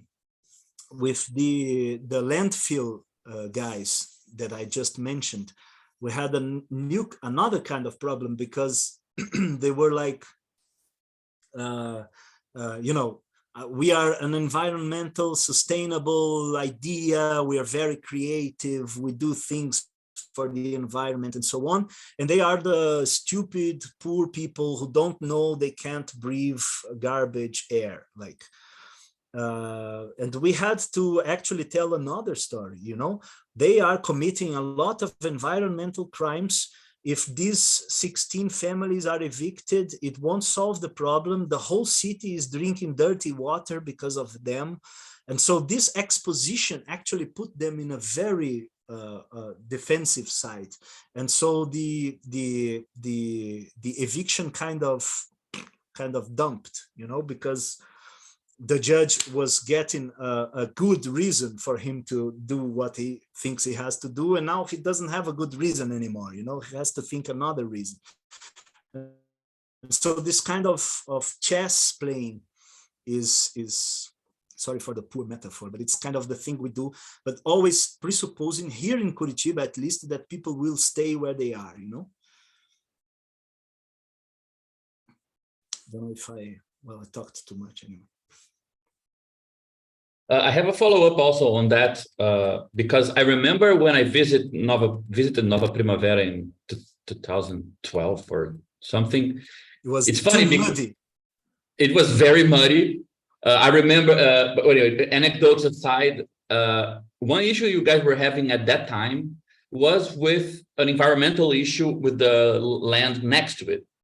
So I just wanted to know how central like this type of issue is, because it seems to be like an axis to turn the legal side around the balance of power. So it does seem like there is a very strategic way in which ecological issues play into the occupying policies and politics. So there's a first thing. But connected to that, I also wonder that it seems like the popular movement and the homeless movement, as we're calling them, they also have two different positions. Perhaps, as you said, it's just accumulation of experience, and we're not meant to extract too much out of it. It just comes with, you know, it's a pragmatic issue. But perhaps there's also a different kind of underlying political idea, because there is a common problem, which I think it's a very specific issue with occupations in Brazil, which is you're occupying land that people don't necessarily have ties to. with the exception perhaps of indigenous movements where the territory is not land, it's something else. You're actually, and other occupation movements around the world, like Palestine, other places where you're holding your ground and you can extract force from a connection to the land. You can choose either to exploit the fact that there is no connection, and that seems to be the MTST model. Land is not a place. Land is force. You want the land that gives you political force. If it's a different land than the one you're going to stay in, that doesn't matter. Whereas the popular movement seems to believe that there is power in connecting to the land. I mean, you're not just when you say like they occupy and disappear, and then we talk about occupying a place to leverage the use of another land. Land is a movable asset, right? It's a force that you displace in the correlation of the moment with the forces that are at hand. Whereas it seems like the popular movement has a stronger claim on how to approach the relation between peasants, poor people, and land in Brazil, which in a certain way goes against the current. Again, perhaps it's experience that they have and they're just pragmatic about it, but people don't seem to, I mean, perhaps I'm wrong, but it seems like you cannot expect people to have a connection to the place that they're occupying in that moment, right? That's also why the stakes are very different when the danger goes up, or when, and the arch will be very, very short from the excitement to the lower period, because you're not connected there. You could be uprooted again. That's not that big of a deal in a certain sense, right? So just wanted to hear you speak on these two issues. If we could make that distinction, which perhaps a bit more categorical than just pragmatic, right? And second, on the ecological thing, which seems to be a repeating kind of strategic component, right? Yes. Yeah. Let me go to the ecological problem first. I think that, you know, we all know this for a long time, you know, ecology is ideology, and the point we see at, of course, we should, you know, in the name of whatever, all the kinds of good values, we should respect environment and so on. But the point is, to us, it's always like the landfill is not violating an environmental law, but a guy chops up a tree, even if it's a stupid tree, not like a pine or something very, a jatobá, it's not like a millennial tree, it's just a stupid tree that would grow again, and that's considered a very, very, very... You mean in the occupation? Inside the occupation, if somebody inside the occupation, yes, because you see, you go to the place, and it got grass and trees all around, and of course we have a strategy that first we occupy the empty places, but sometimes the social pressure is big. Every time this happens, you know, ears are up on their side, you know, that they should take us in a kind of you know, crime, committing a crime, an environmental crime, to get this against us and justify the land eviction. I think this is a constant. It's you know, but it's good because we explore that as well. Like, for example, in this case, people don't want to know if these 60 families have where to go or not, if they are exploited or whatever. They want to know the environmental problem. Now we throw this environmental problem against them. You see, in a sense, we're not debating like these people don't have where to go. My God, they're poor guys. We're saying, no, they're committing the environmental crimes. And this takes more attention than the social discourse, you know? So it's kind of, it's a constant. We're always having a problem, and we have some funny things, like it's like the first position we had about it was very pragmatic, because we were in Tiradentes near the landfill, and the guys, we had some Haitians, is that people from Haiti? There's a big social group from Haiti living in our occupations, and to them it's like a tree is nothing. It's like they cut it off, and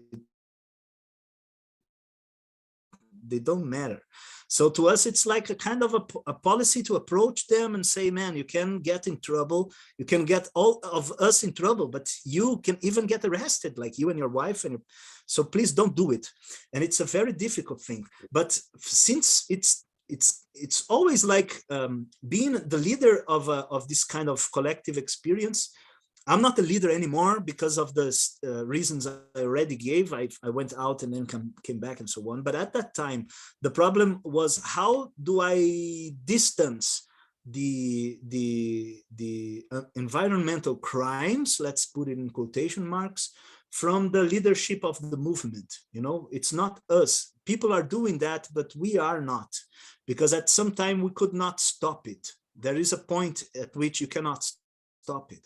So what we would do in terms of chopping trees, for example, is we would print like, this tree can't be chopped.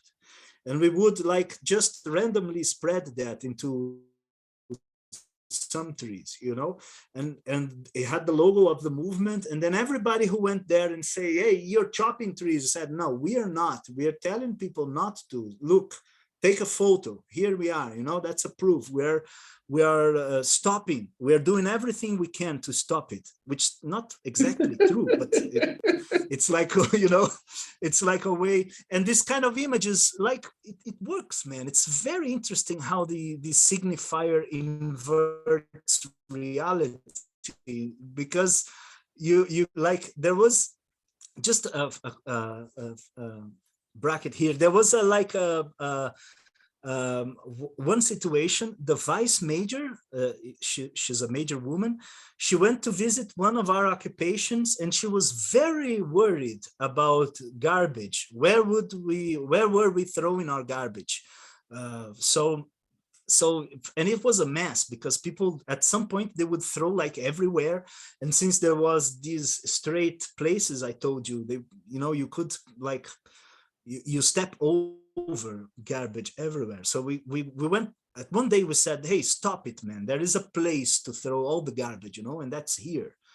And it, of course, accumulated like a huge mountain of garbage. And then this city major went to visit it, and we had printed a poster saying, do not throw garbage here, you know, and it was on a stick, like, and then under the stick it was full of garbage. It was full of garbage. It's very well organized. Congratulations, you're very well organized. And she actually took a photo with the, you know, with the message here, do not throw garbage. Whereas in her feet it was full of garbage, you know. So it's like you invert things. Like Renzo said that the occupations of the homeless movement, sometimes nobody lives there, or only a few people live there. But I've met people who've been there like a lot and never realized there weren't nobody there. You know what I mean? They were like, oh my God, it's full of people. You're like, no, it's not. It's few people. It's like, you know, so yeah, one of the strategies is this. We try to sell the other image, the other type of preoccupation. But environment here is always, we have an institution here which is kind of similar to what in the US is the prosecutors. I don't know, in other countries, Ministério Público, which is the guys normally in a criminal situation, they are the accusers, the prosecutors. These guys, they have a lot of environmental fanatics who are like higher class, you know what I mean? They're like, they kind of wear the mask of environment, whereas what they really believe is hating the poor, you know? And so that's a constant, it's everywhere. And I think, yeah, you know, it's not new. Like people use the argument that the Indians set fire in the forest against the Indians, you know. It's like, you know what I mean? It's like the Indians are violating the environment. So you know, it's a common discourse here in Brazil. Maybe in the US it is too. Now, the second point is the idea if in this difference of organizations, if there is a kind of conceptual difference too. That's my term anyway, but I think you touch the correct core of the problem, but the only thing I would say as an adversative, as something different, is that we would like to have this kind of policy, you know, to have land as a force. We actually, every time that there is a negotiation to evict or not evict the people, we always use that argument. We don't need that land. We can go somewhere else. But we never got the solution. It's impossible. I can only speculate the reasons why, but not only they have accumulated this, and it's a experience, but also maybe because the situation of organized crime in São Paulo is very different from Brazil, you can kind of negotiate the not taking over of the occupation. You know what I mean? It's like you can leave it empty because nobody will take over and do their own occupation on top of yours. You know what I mean? To me, that's my intuition. That's because organized crime in São Paulo has centrality, like, you know, and organized crime in Curitiba, it's liberal. It's free competition. Yeah, it's free competition everywhere. So you can never treat with somebody like, I'm gonna let it empty, but please don't get in because, you know, we make a deal. If you don't get, maybe you have a son or a sister who needs a house, call her, we will attend. You know, it's kind of difficult. You don't have someone to talk to. I'm not saying that that's the determinant factor, but I think that's a very important factor. But the idea that land is force is something that we're very sympathetic to. We just couldn't get to, you know. But can I just ask they think that I have talked to people from their movement that actually said exactly what you say. Land is force. Can I just add a question that has to do with that before Vito? You mentioned Nova Primavera, and then after another occupation that was close by. Is occupying, I mean, of course, there is contingency to this, but is occupying places that are near each other a relevant thing? Yes, like we did it out of pure necessity because it was empty. The occupation was growing. We had a negotiation process, which was a hoax, but by that time we didn't know it. So we had a compromise, like, you know, you don't occupy anywhere around and we will guarantee that you will have your houses, you know. It was kind of a treatment we had with the city hall and so on. And then when this revealed itself to be a hoax, the pressure to go to the other was too big. There was a time that if I or my comrades, if we would say no, we would be stepped over, you know, people would roll over us. So it's like, it's a definite factor. But like, as I mentioned, we had an occupation in Campo Magro. People, our social basis came from Cidade Industrial, from SIC. So if at a certain point they went there, then it's possible to do an occupation far, but you have to do it in a place that has already a popular neighborhood around. You know, so that in a very short time, it's full of people. Like the news would spread and they would come. If it's like too near, if it's too far from any demographic region, then it's like the peasants movement. They know how to do that. That's a completely different type of organization. This gives them advantages also because they can organize. Like the number of people is not a problem. They have 2 million peasants organized I mean, the total, right? They never demonstrate with 2 million, but they have 2 million organized all around the country. So the number of people to get there is not a problem, which for us it is, because you can't, for two reasons. First, transportation is too expensive. Second, it's hard to go through the city. You know, we have done this already. It's like one bus in front of, really, literally a bus with 70, 80 people, like crowded like sardine cans, you know? And like you have what we call a comboio, which is basically a queue of cars that go, I don't know, 10 kilometers like distant. So a lot of cars going. It's too bandera, how do you say that? It's calling too much attention. Yeah, it calls too much attention. So you can't get there with all. It's not only this, there are even some geographical problems. You can't get in a land with all the people that you need. You always get to a portion. And then the people would have to naturally come from around. But this gives the peasants movement an advantage. Like, for example, they can, oh my God, how do you say expulsar? Expel? Throw away, expel, yeah. Somebody who's causing you a problem, you know? In the city, you can't, because the neighborhood is right across the street. So he can go back with more people, or he can plan a vengeance, or, you know, whatever.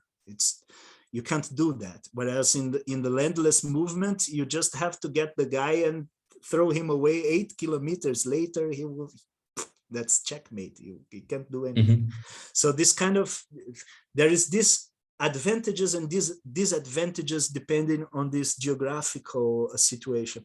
But whenever we look at Google Earth, like, where should we go now, or what is a good place to go, we always look for popular neighborhoods around. See. Hello, thanks for the presentation, very interesting. I have two questions. One is about like what you said, that when like the problems are rising in the occupation, you do another, and that sort of like solves things temporarily. But maybe I wonder if you could talk a bit more about that, because it's a bit like, it seems like doing another occupation would bring more problems and more conflict, and not like solve problems and give breathing space necessarily.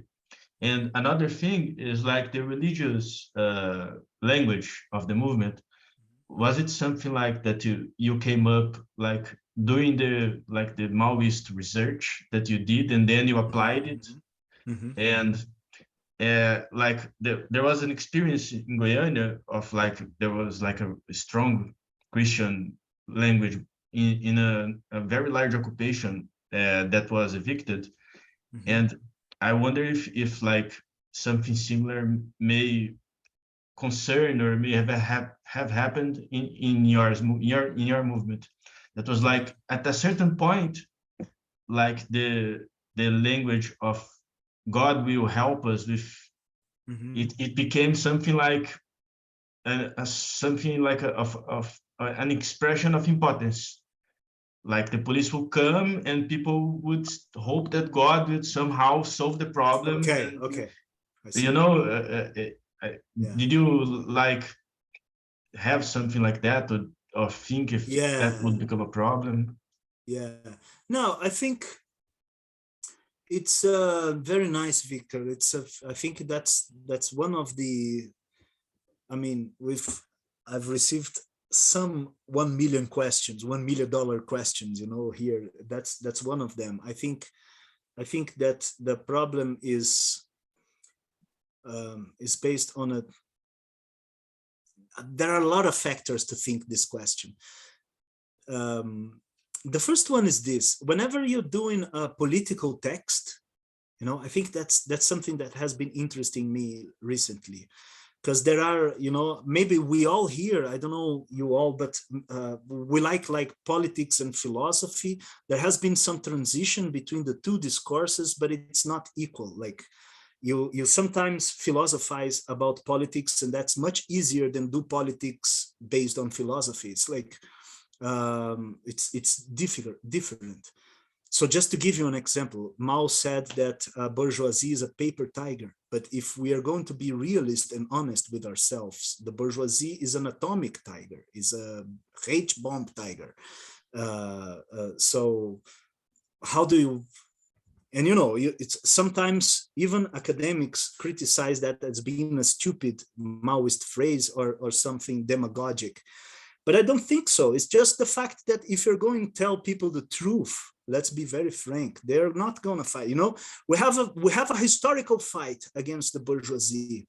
Just I have to tell you that they have H bombs, you know. But don't worry, we're gonna die after the H bomb.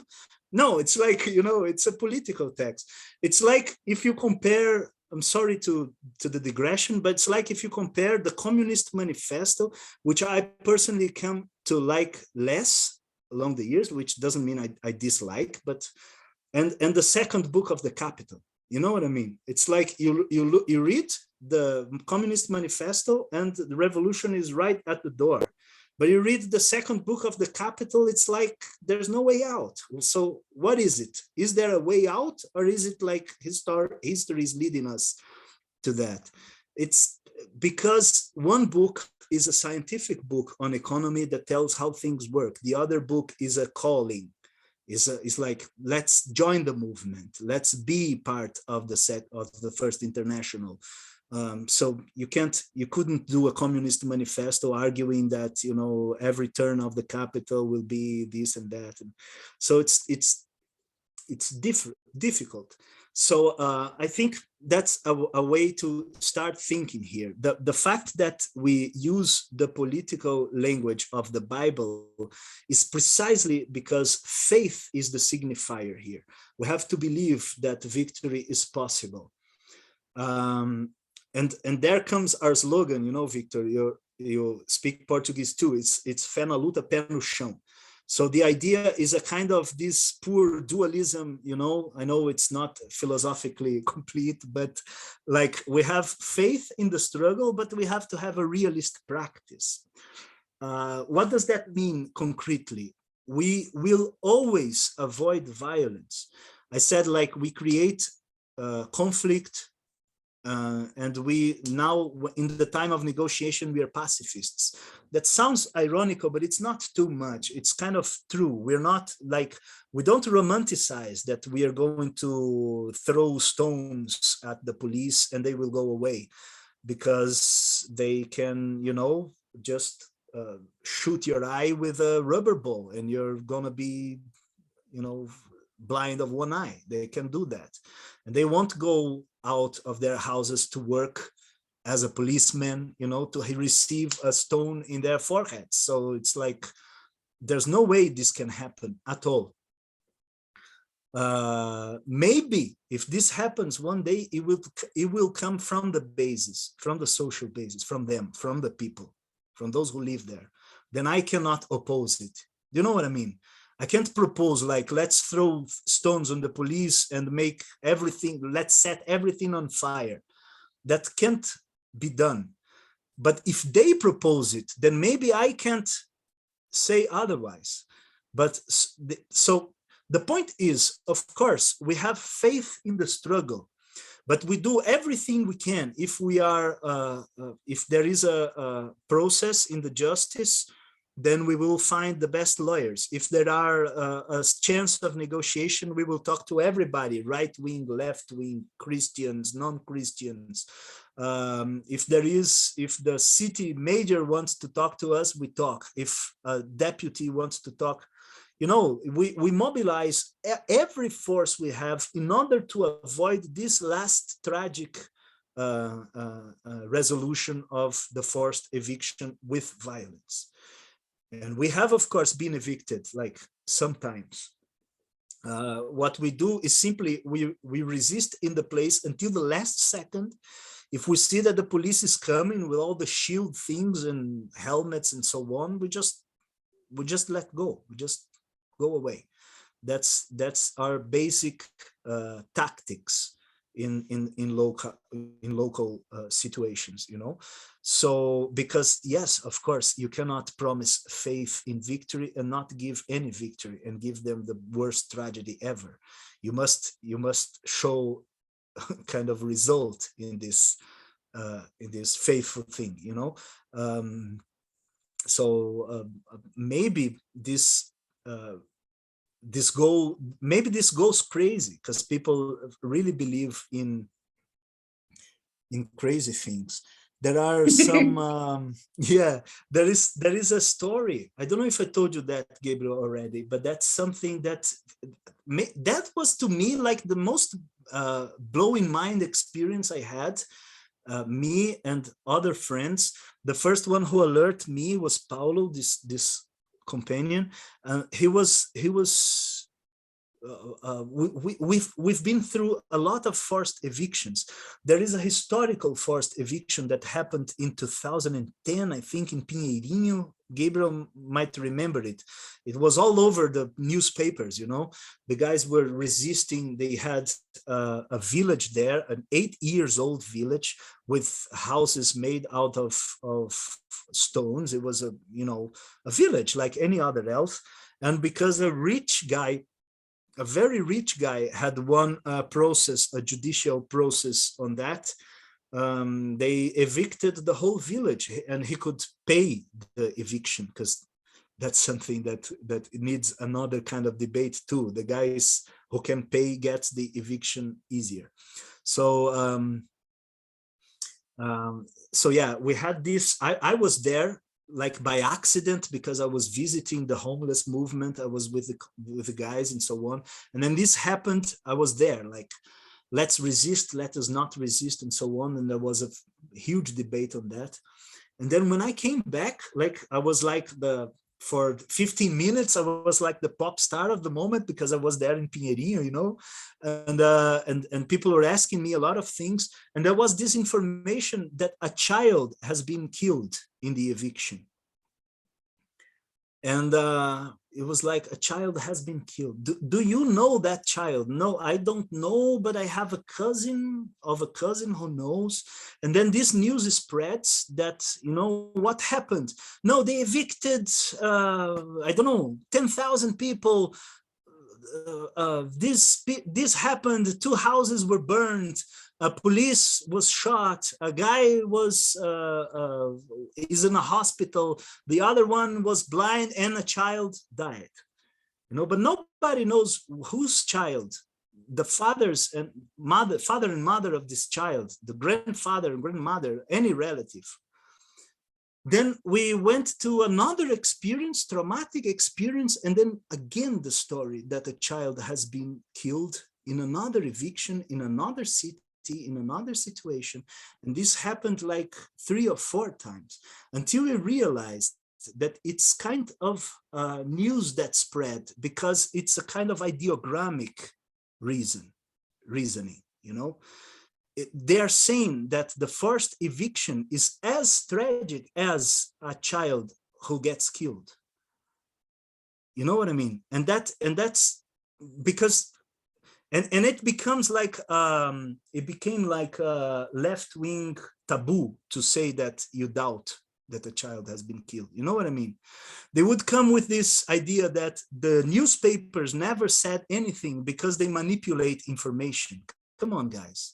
We all know that newspapers manipulate information, but they're also capitalists of information. Everybody would sell newspapers by telling that a child was killed. You know what I mean? It was a very obscure information. Everybody has that on the tip of the tongue, but nobody sees, nobody knows who, nobody knows where, and it doesn't get in any news. You know what I mean? And so we kind of developed this. They are thinking ideogrammically. They are saying, they are making a metaphor, but it's a very concrete metaphor. The eviction is as sad as a child who has been killed. And of course, this metaphor fits with the mythological concepts because a child was really killed. This child is Jesus Christ. I mean, I'm not an archaeologist to know if he was really existed or not. I'm not Flavius Josephus, you know, but It doesn't matter. The idea is a child is killed means I feel like a child is killed. My heart is broke like as if a child was killed. And that is something that is very related to this that Victor says. People start to using the signifier, you know, to really relate. I mean, to relate to something that is a hoax, that it doesn't, you know, but the signifier pops up and it's more important than what really is or what is in itself. I don't know. So it's kind of, we do, that's why I used the word language, really, because it's not like we are going to believe that by praying everything will be solved. It's not like that. We used praying. I myself began to pray like in public assemblies, not like leading a prayer, but like congregating with people as a kind of how can I put, of emotional kickstart. You know what I mean? We are going to pray, we are going to congregate here really faithfully that we can win, but that's only because this will motivate us to go and fight for the victory. You know what I mean? So we disencourage everything that is like this stupid idea that by magic will happen in the last second and we will win in the last second. I mean, even religion has a good explanation to that. You know, God wills things that we are very small to understand, you know. So it's like, it can happen, whatever. But the idea is we encourage the belief, but we run around, like we run behind to make things work practically. So yeah, I don't know if I answered your question, but I hope so. But can I just say something? It's a really good example of how counterintuitive it is, and how much you need to rework something to think in the religious language, because clearly that ideas that Victor mentioned, right? Somebody, you know, eviction is coming and you say God will solve it. From my perspective, it sounds like, for Victor, it sounds like there is no workable, organizable meaning to that. But you can adopt another perspective where saying that, well, therefore, if we are evicted, that doesn't mean it's outside of God's plan. So you can continue even if you're evicted. It's available, yes, right? So, exactly. Yes, but it's a very counterintuitive position to occupy if you're outside of that language. Yeah. So normally, for example, I mentioned this praying thing. It's like we do an assembly, like we done this sometimes. For example, one of these lands that we occupied near an already existing occupation, you know. So we, of course, our local place, it will be the already existing occupation. We will meet there and then go walking to the new place. And then what would we do there? It's a very tense situation. So we all speak, we say what we're going to do, we explain to everybody the rules and so on and so forth. Then we end up with a praying. And then we call like someone probably who is already a militant and also a Christian, and he would do that very emotive, you know, talk. He puts his heart to it. It's like, you know, let's do it, let's believe it. Like he quotes some biblical passage and so on, and that gives people the motivation to go. And it's strong. If we are going to, then if we already occupied and we do a meeting and say, hey, we've done it and so on and so forth, then we call another praying to thank God we could do it. Again, I'm not in a position to do that myself. I allowed, you know, the true religious guys to do this and so on. But then again, if we are evicted, what do? We pray to God. We say that, you know, it's part of it. You know, the people of Israel has always suffered also from this and that. And so, I mean, good old Israel, of course. You know what I mean? So it's like we put religion in the game.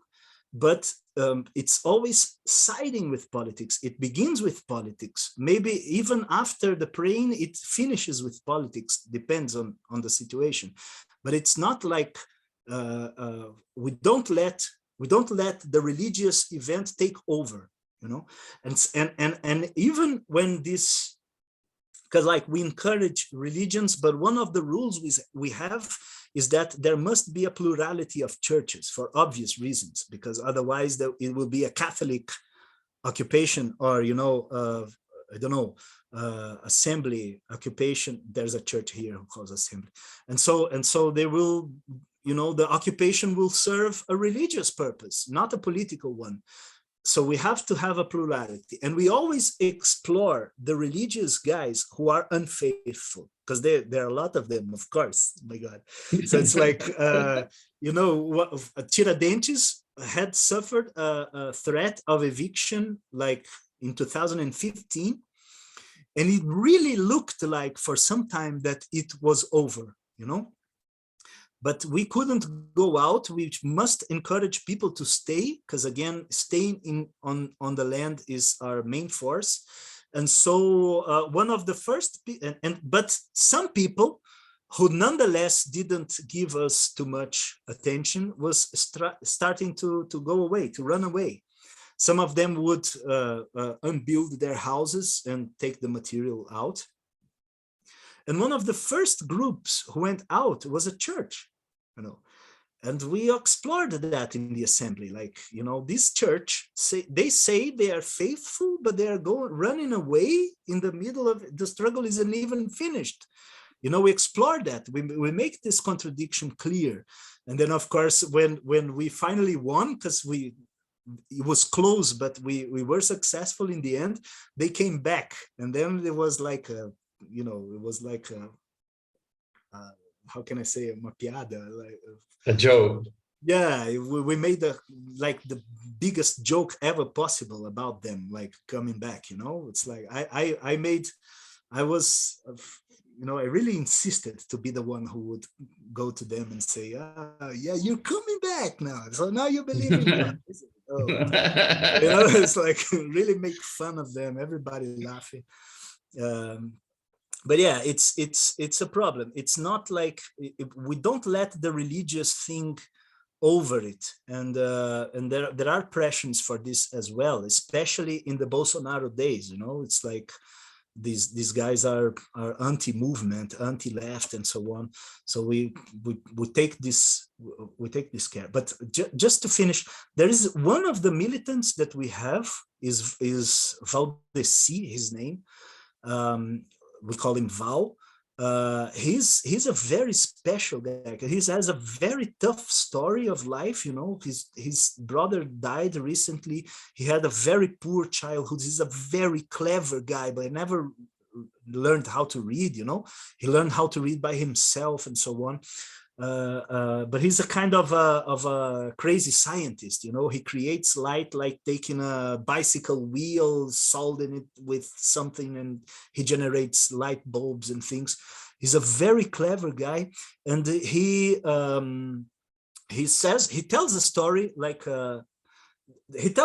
that he was saved by God because his life was really going up in a bad way, walking the shadow of death valley, you know, that, and then, you know, he became a Christian, he went to church and so on, and then he became like a pacified heart, like he likes to say, and so on. When I met him, he was nothing about politics. He didn't want to know about politics. So he was always near, but he didn't want to get involved. He was the one who actually joined in when we withdrew, you know. So it's like we have him as like the best guy we formed in political formation, like political building. I don't know, because he done this way. Maybe it's like the Vollendung, the consummation of the process. You know, you come from a poor working class background. you get to religion in order to avoid the tragic destiny of your life, but then you go to the popular movement. You know, it's like a third step, and you kind of make the synthesis. He kind of is that synthesis. It's very, he's a guy that we like a lot because he's very clever, and he is the one who has very honest and devoted Christian faith. But he understands that the Christian faith without the political signifier on how to act in the practical world is nothing. And he has that very clear. He even says that very well. So I think, you know, it's a kind of, he's one guy, but I think he's a kind of an example of how this kind of works in a, can have results, good results.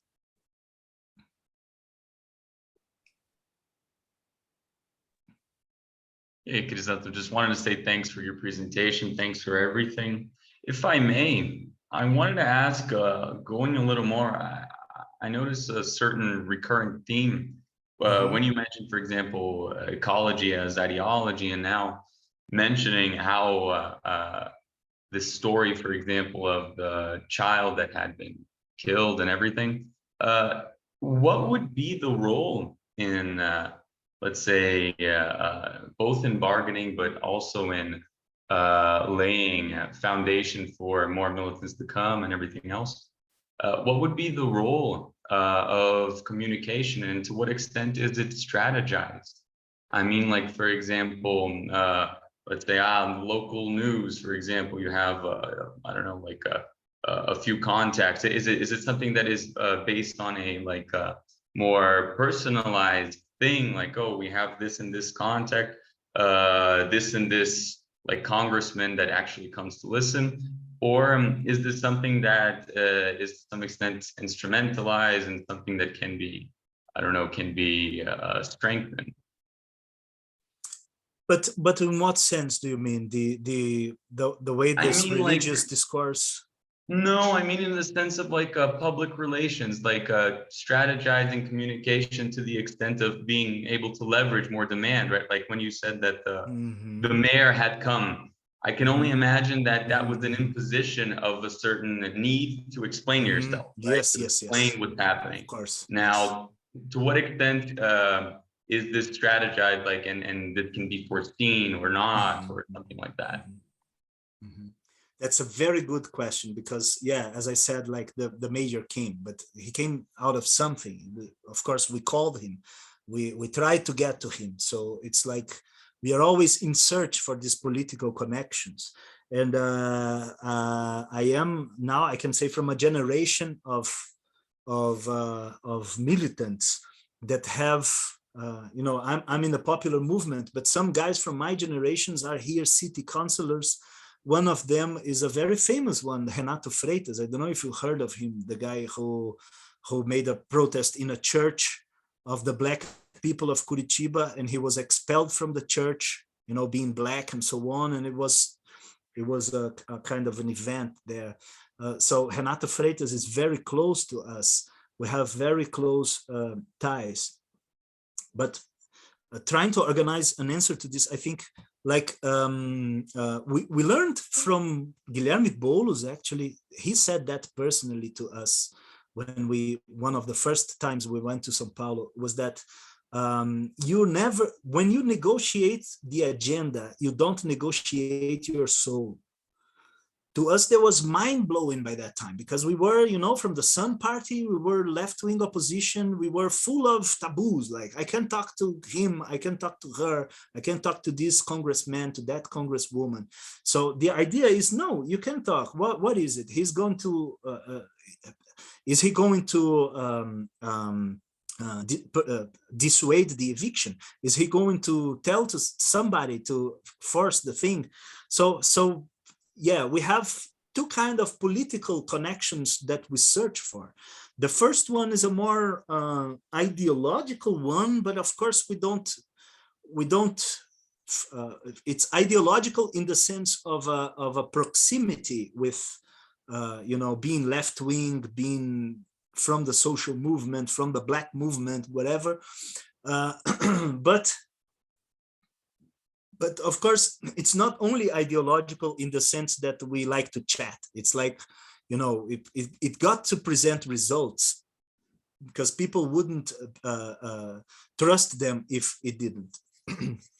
And we have the more broader, you know, kind of relation that we ask, you know, based on the religious thing. So you have many conservative congressmen that nonetheless, because they are Christians, they empathize, they have sympathy to some people of on the movement, or even to the movement itself, and so on.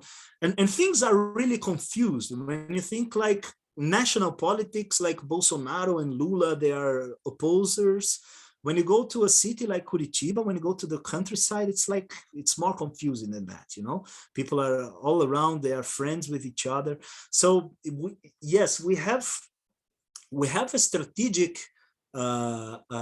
connection to official politics, to electoral politics, let's put it that way, to the point that we are even thinking of electing Val himself, a city councillor, to the point that we believe that we should have people from the movement that occupy some political posts in the structure here in the state. And that's functional because the movement gains vision, like attention. That's strategic too, because, you know, we have to pay our bills. So we have to be able to finance the movement in the best way possible, legal and so on. And I think that that's a good way to do that. You know, the guys from the agro business here in Brazil, they have their own representatives to get billions and billions of dollars, you know. So we want to have our representatives just to pay the food of, you know, a militant who must work for the movement in the day of the occupation. So it's like we have a strategy about that. But by now, since we don't have nobody elected, since election is only a plan, we have some strategic relation to, especially to the Workers' Party. Renato Freitas himself was a member of the Sun Party too. He was on my generation there. But then, you know, for his reasons, he went out of the Sun Party, joined the Workers' Party. So it's like we have a close connection to the Workers' Party. Some political figures here in Paraná, like Requião, for example, you know, the former senator who was a former governor of Paraná. We have, you know, we have a very good relation to him. And there are guys who we could have a good relation, but never wanted us near. Maybe they think we would, you know, spread some disease, or like the former mayor of Curitiba, Gustavo Fruit. He ran away from us like 4 years. We even made a song about that, which is very funny even. But yeah, we believe, and we do. One of the things, Caio, I'm going all over the place, but I think it's an important thing to mention. One of the things that we realized when I said that we met those urbanizers, you know, these guys taught us very important things. One of the things that they taught us was how contradictory a political education is to apply in reality. Because we would, for example, just say that you know, the left-wing slogans, or to mention the authors and so on, and the most clever of them, they would like pay a lot of attention, but not because they would learn something for themselves, but they would just throw that back on us. You know what I mean? It's like they would learn the revolutionary language, the socialist classics and so on, just to put us into contradictions. It wouldn't be something that he would gain for himself, maybe because nobody gains it, maybe because it's not so easy. It's not like you're going to read the guerrilla manual from Che Guevara and you will learn something about it. Maybe you won't. But to us, it was like playing with our vanity. You know what I mean? Because the guy starts to mention the things we mentioned to him, and because of our vanity, we would be full of ourselves. like maybe because of that left deviation I told, we like to teach people things, and you know, not everything is teachable, not everything is interesting. So so these guys, they would just learn in order to play with our vanity. So if one of the shifts we made to Christianity, one of the reasons why we shifted to Christianity is precisely because it's the opposite way. We are learning their language, you know, so they don't know what we believe. You know, it would take a long time living with us to understand that we had read some German guy who told how society works or something, you know what I mean? They wouldn't know, and it wasn't important because of this problem. They would very quickly understand ideology and throw it back on us. And so we have, so just to cut a long story short, what it means political education for us is to let them experience political events, political sites, so that they will understand more closely what it is the function of a city councillor, of a deputy, of a governor. You know what I mean? So we encourage, like, for example, we are going to resist an occupation. How do we resist an occupation? With lawyers, that's something, but that's never the decisive thing. And doing demonstrations in the city hall or in any other institution that has a political function. So this demonstration will bring politicians close to us. The mere fact that they take photos, they mark some event on their agendas to talk to us, some meeting, something like this, spread the news, and then the eviction loses force. You know, because it gives the idea that somebody is talking to us. I don't need to explain this to the social basis of the movement. I just need them to watch. The fact that they are there represent a force, like that's why politicians want to talk, because they see a lot of people. Let me make a brackets here. And there's two reasons why politicians want to be close to the people. First, of course, because they want votes. But the second, maybe it's not because they want the vote there, especially in the left. What they want is their middle class voters to see them supporting a popular movement. You know what I mean? It's like they want to be seen as popular movements for their middle class voters, so that their middle class voters will be signaling. Sorry? Yeah, like signaling. Exactly. You know? It's not like they know they won't get no vote from those guys, from that neighborhood, from those people. But, you know, so for example, we have an example here. Maybe I shouldn't mention her name, man. But, you know, there's a big Workers' Party congresswoman who's very important in the structure of the party. She's from here, but she's national. This being said, she knows she has a lot of votes, like from a conservative church woman who has a good heart. You know what I mean? They're like because she has a story in the church, so she has a lot of votes from within the Catholic Church, and they are not exactly left, but they are people who like to see her doing things in the popular movement. So the more she appears with us, doesn't mean she will get any vote from us, although of course they are welcome from her point of view. But the point is that she wants to signal to their voters that she is close to us. And so closing up the brackets. So when we do a manifestation in the city hall or something, this attracts politicians.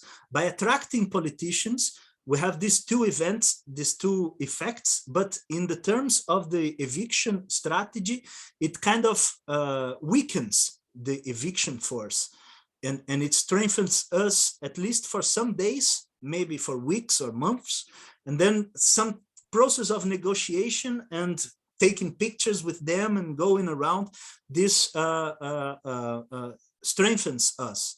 And so this mere being there You know, part of the movement is already an education, a political educational process, because they start to know, and you got some contradictions. Like we had this city councilor here, who actually was my civil law professor in college, and he, you know, one of the guys, the popular guys, the local leaderships of our movements, he got the microphone to say a word, and he went crazy, like saying slang words to every city councilor, like you're all son of this, and you know, mother this, and you blah. He went all over the place saying ugly words for them. And this professor of mine, who's a city councilor, he got really offended. And then my kind of intuitive response to it was to call him and actually go meet him alone in his office, to explain to him that that's the conscience of everybody, is that politicians are corrupt, for God's sake, if you're a politician and you don't know that. But to us, it is important to him that he criticizes them, that he makes this discourse, because he always wanted to, never knew how, he didn't have channels, like, let us say, to express this, and then he found it. So it's the first step in political education, from our point of view, to every leadership. He's going to negate every politician. Then he's going slowly to realize that some politicians are different than the others. Then he's going to realize that it is important to be strategically with some of these politicians. Normally, when they learn that, they start to enjoy too much, you know, they're like, they want to be friends with politicians and so on. But it's like, we encourage that they see rather than we speak and, you know, talk this. I know we're almost up on time. I just wanted to ask a last question, which has to do with a very obscure thing, which is, when we met, when I was in Curitiba that time, I remember that one of the Old Testament passages that you guys were speaking a lot about was Gideon's army. Yeah. You know, so I just wanted, if you could, just to tell people what that passage is. And I just wanted to know, based on it, how you stand on this today. Like, if it's still a relevant strategic point for you guys, if it remained a relevant thing, or if it didn't. That's very interesting, man, because by that time it was new to us. We were very excited. Not to Paulo, however, because Paulo is a Lutheran from a long time, like it's a family tradition. But to me, it's like, I've never read the Bible. I thought it was useless, and I really did, but I don't anymore. Like, but one of the things we were learning there is this. We were like stared at this contradiction, which is, these guys tell themselves they are Christians, but they only read the Old Testament, you know. And we try to speculate what reasons were that. Maybe it's because it's closer to their reality, you know, it's because it's barbarity, like the two women dispute a son, and then the judge proposes to cut him in the middle, and then you have like the son of Noah. Everybody remembers Noah as being the guy from the cute little animal farm boat, but he's the guy who was raped from his son, you know, his son raped him. So it's like full of, you know, barbarity, stupid things and so on. But where is Christ's message? Because aren't these guys Christians? So it's like, they're Christians, but they are fixed. They have a fixation on the Old Testament, and to some kind of extent, at that time, we were going to the Old Testament and understanding all those things. I think it was like, you remember in Clockwork Orange, when Alex reads the Bible and says, that's lovely, the way that, you know, all these horrible things happen in the Bible. So we were like, kind of, in a sense, we were like kind of Alex here, because we were too much focused on the fears we had, really, like the possibility of have some violence, some people being killed, and we actually never did, not in action. Like maybe somebody was killed there in the neighborhoods, but not in a process of eviction or occupation. You know, we always took a lot of care not to let that happen. It's something that's very important to us. We're not heroes. We're just militants. You know, I myself did a surgery on my left knee now. I don't want to do another surgery anymore. So I will take. I won't even run faster from now on. You know, so it's like, we have that, but it's interesting. Just to, I want to talk a little bit more about it, but I want to go straight to the end first, because nowadays, Gabriel, I think we are much more in the New Testament now, and you know why? I think it's because of the manipulation of Christianity by fascism. You know, this is a new problem because they are saying those things about, you know, LGBT and you name it, like the feminist movements and all those stupid things they say in the name of Jesus Christ. And now we go to the New Testament and we are much more into, it wasn't a conscious movement, you know what I mean? But since these subjects begin to appear in the occupation, in the neighborhoods, we go more to Jesus Christ now, because it's like we have to talk to them about things like, you know, there's no biblical support for being homophobic, at least not on the part of Jesus. You know, there are serious studies we do about that.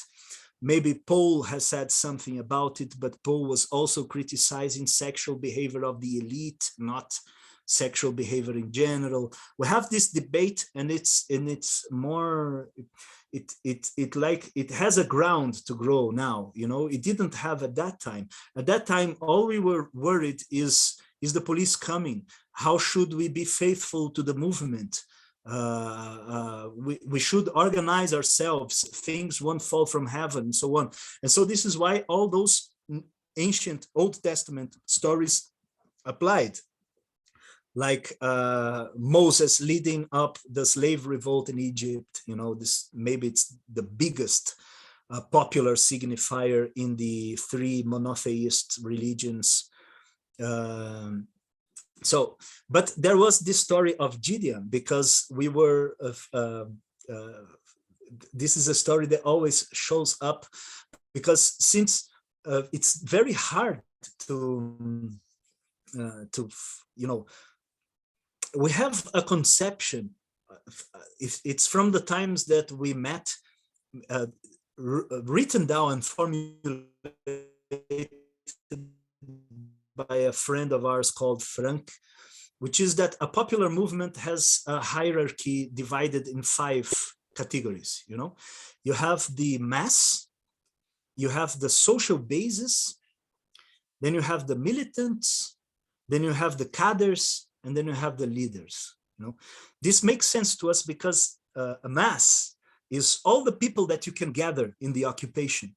That doesn't mean they're all going to participate. Never count on that, because it's always going to be a parcel of the occupation who's going to attend to the assemblies, who's going to offer some help in any sense. Then you have the basis. That's the one you can count on to do the manifestations and, you know, to help you with something. Then you have the militants. Then these are the first step of compromise with the movement. You know, when you become a militant, you kind of, you know, where's the symbology of the movement? You talk the slogan, you know, the music, you kind of, you know, you're a embodiment of the social body. You become that. Maybe you are that already when you're mass, but you're not conscious of it. You begin to be a little bit more conscious of it when you become a militant. Then you have the cadres that are the one who formulate, and you have the leaders who are the one who instigate people. So it's always a parcel of the people, of the mass, who is going to become a basis. So we always like to talk this story of Gideon, which is one of those extremely hyperbolic stories of the Old Testament, completely exaggerated, that Gideon, the Jewish leader, had a 300 guys army, and he was going to fight the Amorites, I think, who had 300,000 people army. And of course, the story, spoiler alert, is that the 300 will win from the 300,000. You know, it's completely impossible. But the idea is precisely that we, you know, we don't need these guys. The lesson we have from this is not, it's better to have, you know, those resilient people, you know. In the story of the Bible, they don't drink water from the river like throwing his mouth on the river, but, you know, picking up water with hand in order to look around, you know. So Gideon had this 3,000 people army, but he had a 3,000 people army, and he would fight a 300,000 people army. But he thought that 3,000 was too much. Actually, he didn't thought. God told him 3,000 is too much. So you have to do a test. And this test was he's going to take his army to a break, and everybody would drink water from the river Jordan or whatever, I don't know. And they would, those who would drink like very thirsty with their faces on the river, like, they were not needed. And those who would just, you know, carefully drink, looking around for any danger and so on, they're the ones you have to stuck with. And we use that story not like, you know, you guys that are here are more important than those who aren't. We really use that to say that those who aren't are like dispensable. We don't need them. Maybe it's better for them not to be here because they will spoil everything. So let's, you know, let's congregate us. It's better to have us here than everybody. And this really creates a dynamic because they are very competitive, like with each other. The kind of the levels of jealousy are like very high in the movement. Whenever one becomes a local leader, the other ones feels very jealous. You have to always be, like, for example, we just made these beautiful caps here. Like, you know, you have to make at least 1,000 to give everybody, because if you give that to someone and you don't give to another, these people would be mad, will climb up the walls, like as if it was on purpose. And in politics, everything appears to be on purpose, even if it isn't. So yeah, we have this situation. And but again, this idea that the fewer people are more important, the social basis we have is more important than the social mass, actually gives a kind of healthy competition stimulation that goes back to the question of Caio, I don't remember, who talked about this bargaining with the movement, how the movement use land victory to bargain with the militants. But that's precisely what triggers them. You know, it's like whenever we do an assembly, we write down the names of everybody who's present. It's like a document for us. And this becomes very important because the ones who don't go are documented also, you know. They even cheat, like they ask people to sign for in their places, like we do in school and things like that, you know. So yeah, it's kind of this. You know, the part that I love about this story is that God tells him to leave out the people who drink desperately, but then he tells them to spread the 300 with torches. Yes. At night. So the other army thinks that they're generals of a large amount of soldiers and not just 300 soldiers. Yes. I really love that. And he tells them to march unrhythmically so that it would look like a stump, like many stumping feet. And actually the 300,000 army loses because of cowardice, like really, because they just think there are a lot of people and they run away without seeing it. Yeah, that story always stuck with me because God's intuition, God's quite smart intuition, is that the form of a large army is not the same as the content of a large army. Yes, which is true. You know, there is a story about the Lamarca capture here. Lamarca was a Brazilian militant. And it is said, it's one of the left-wing myths that the army was chasing him and that they made a an encirclement. They circled him with, I don't know, 2,000 soldiers, something like that.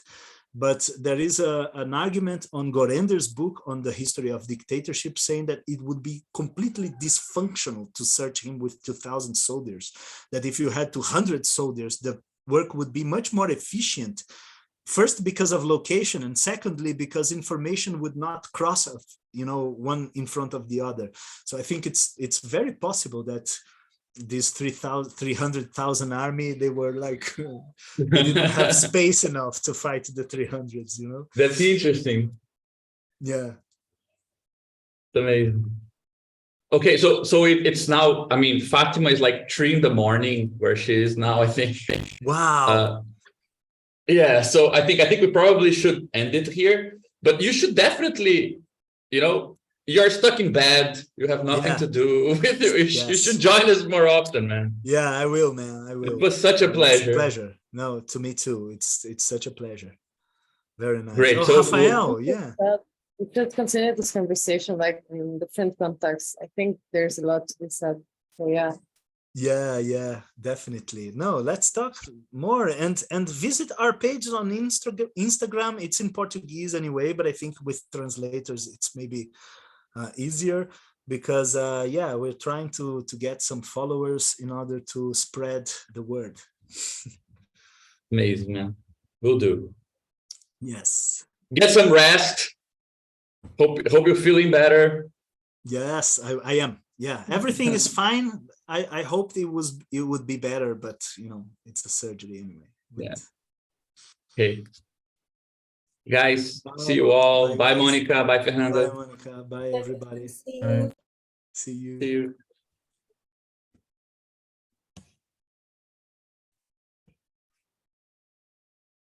Oops. Pô, cara, brigadão, viu? Foi um barato, cara. Todo mundo adorou. Mil massa. coisas aqui. Massa, obrigado. Descansa aí agora, eu vou aqui fazer o jantar ainda, que o pessoal tá... Achei aqui, livre. Beleza. Falou, cara. Ó, tamo junto, hein? Qualquer coisa, desculpa aí o embaço aí. Que isso, foi maravilhoso. Foi ótimo. Massa. Maravilha. Até. Falou, até.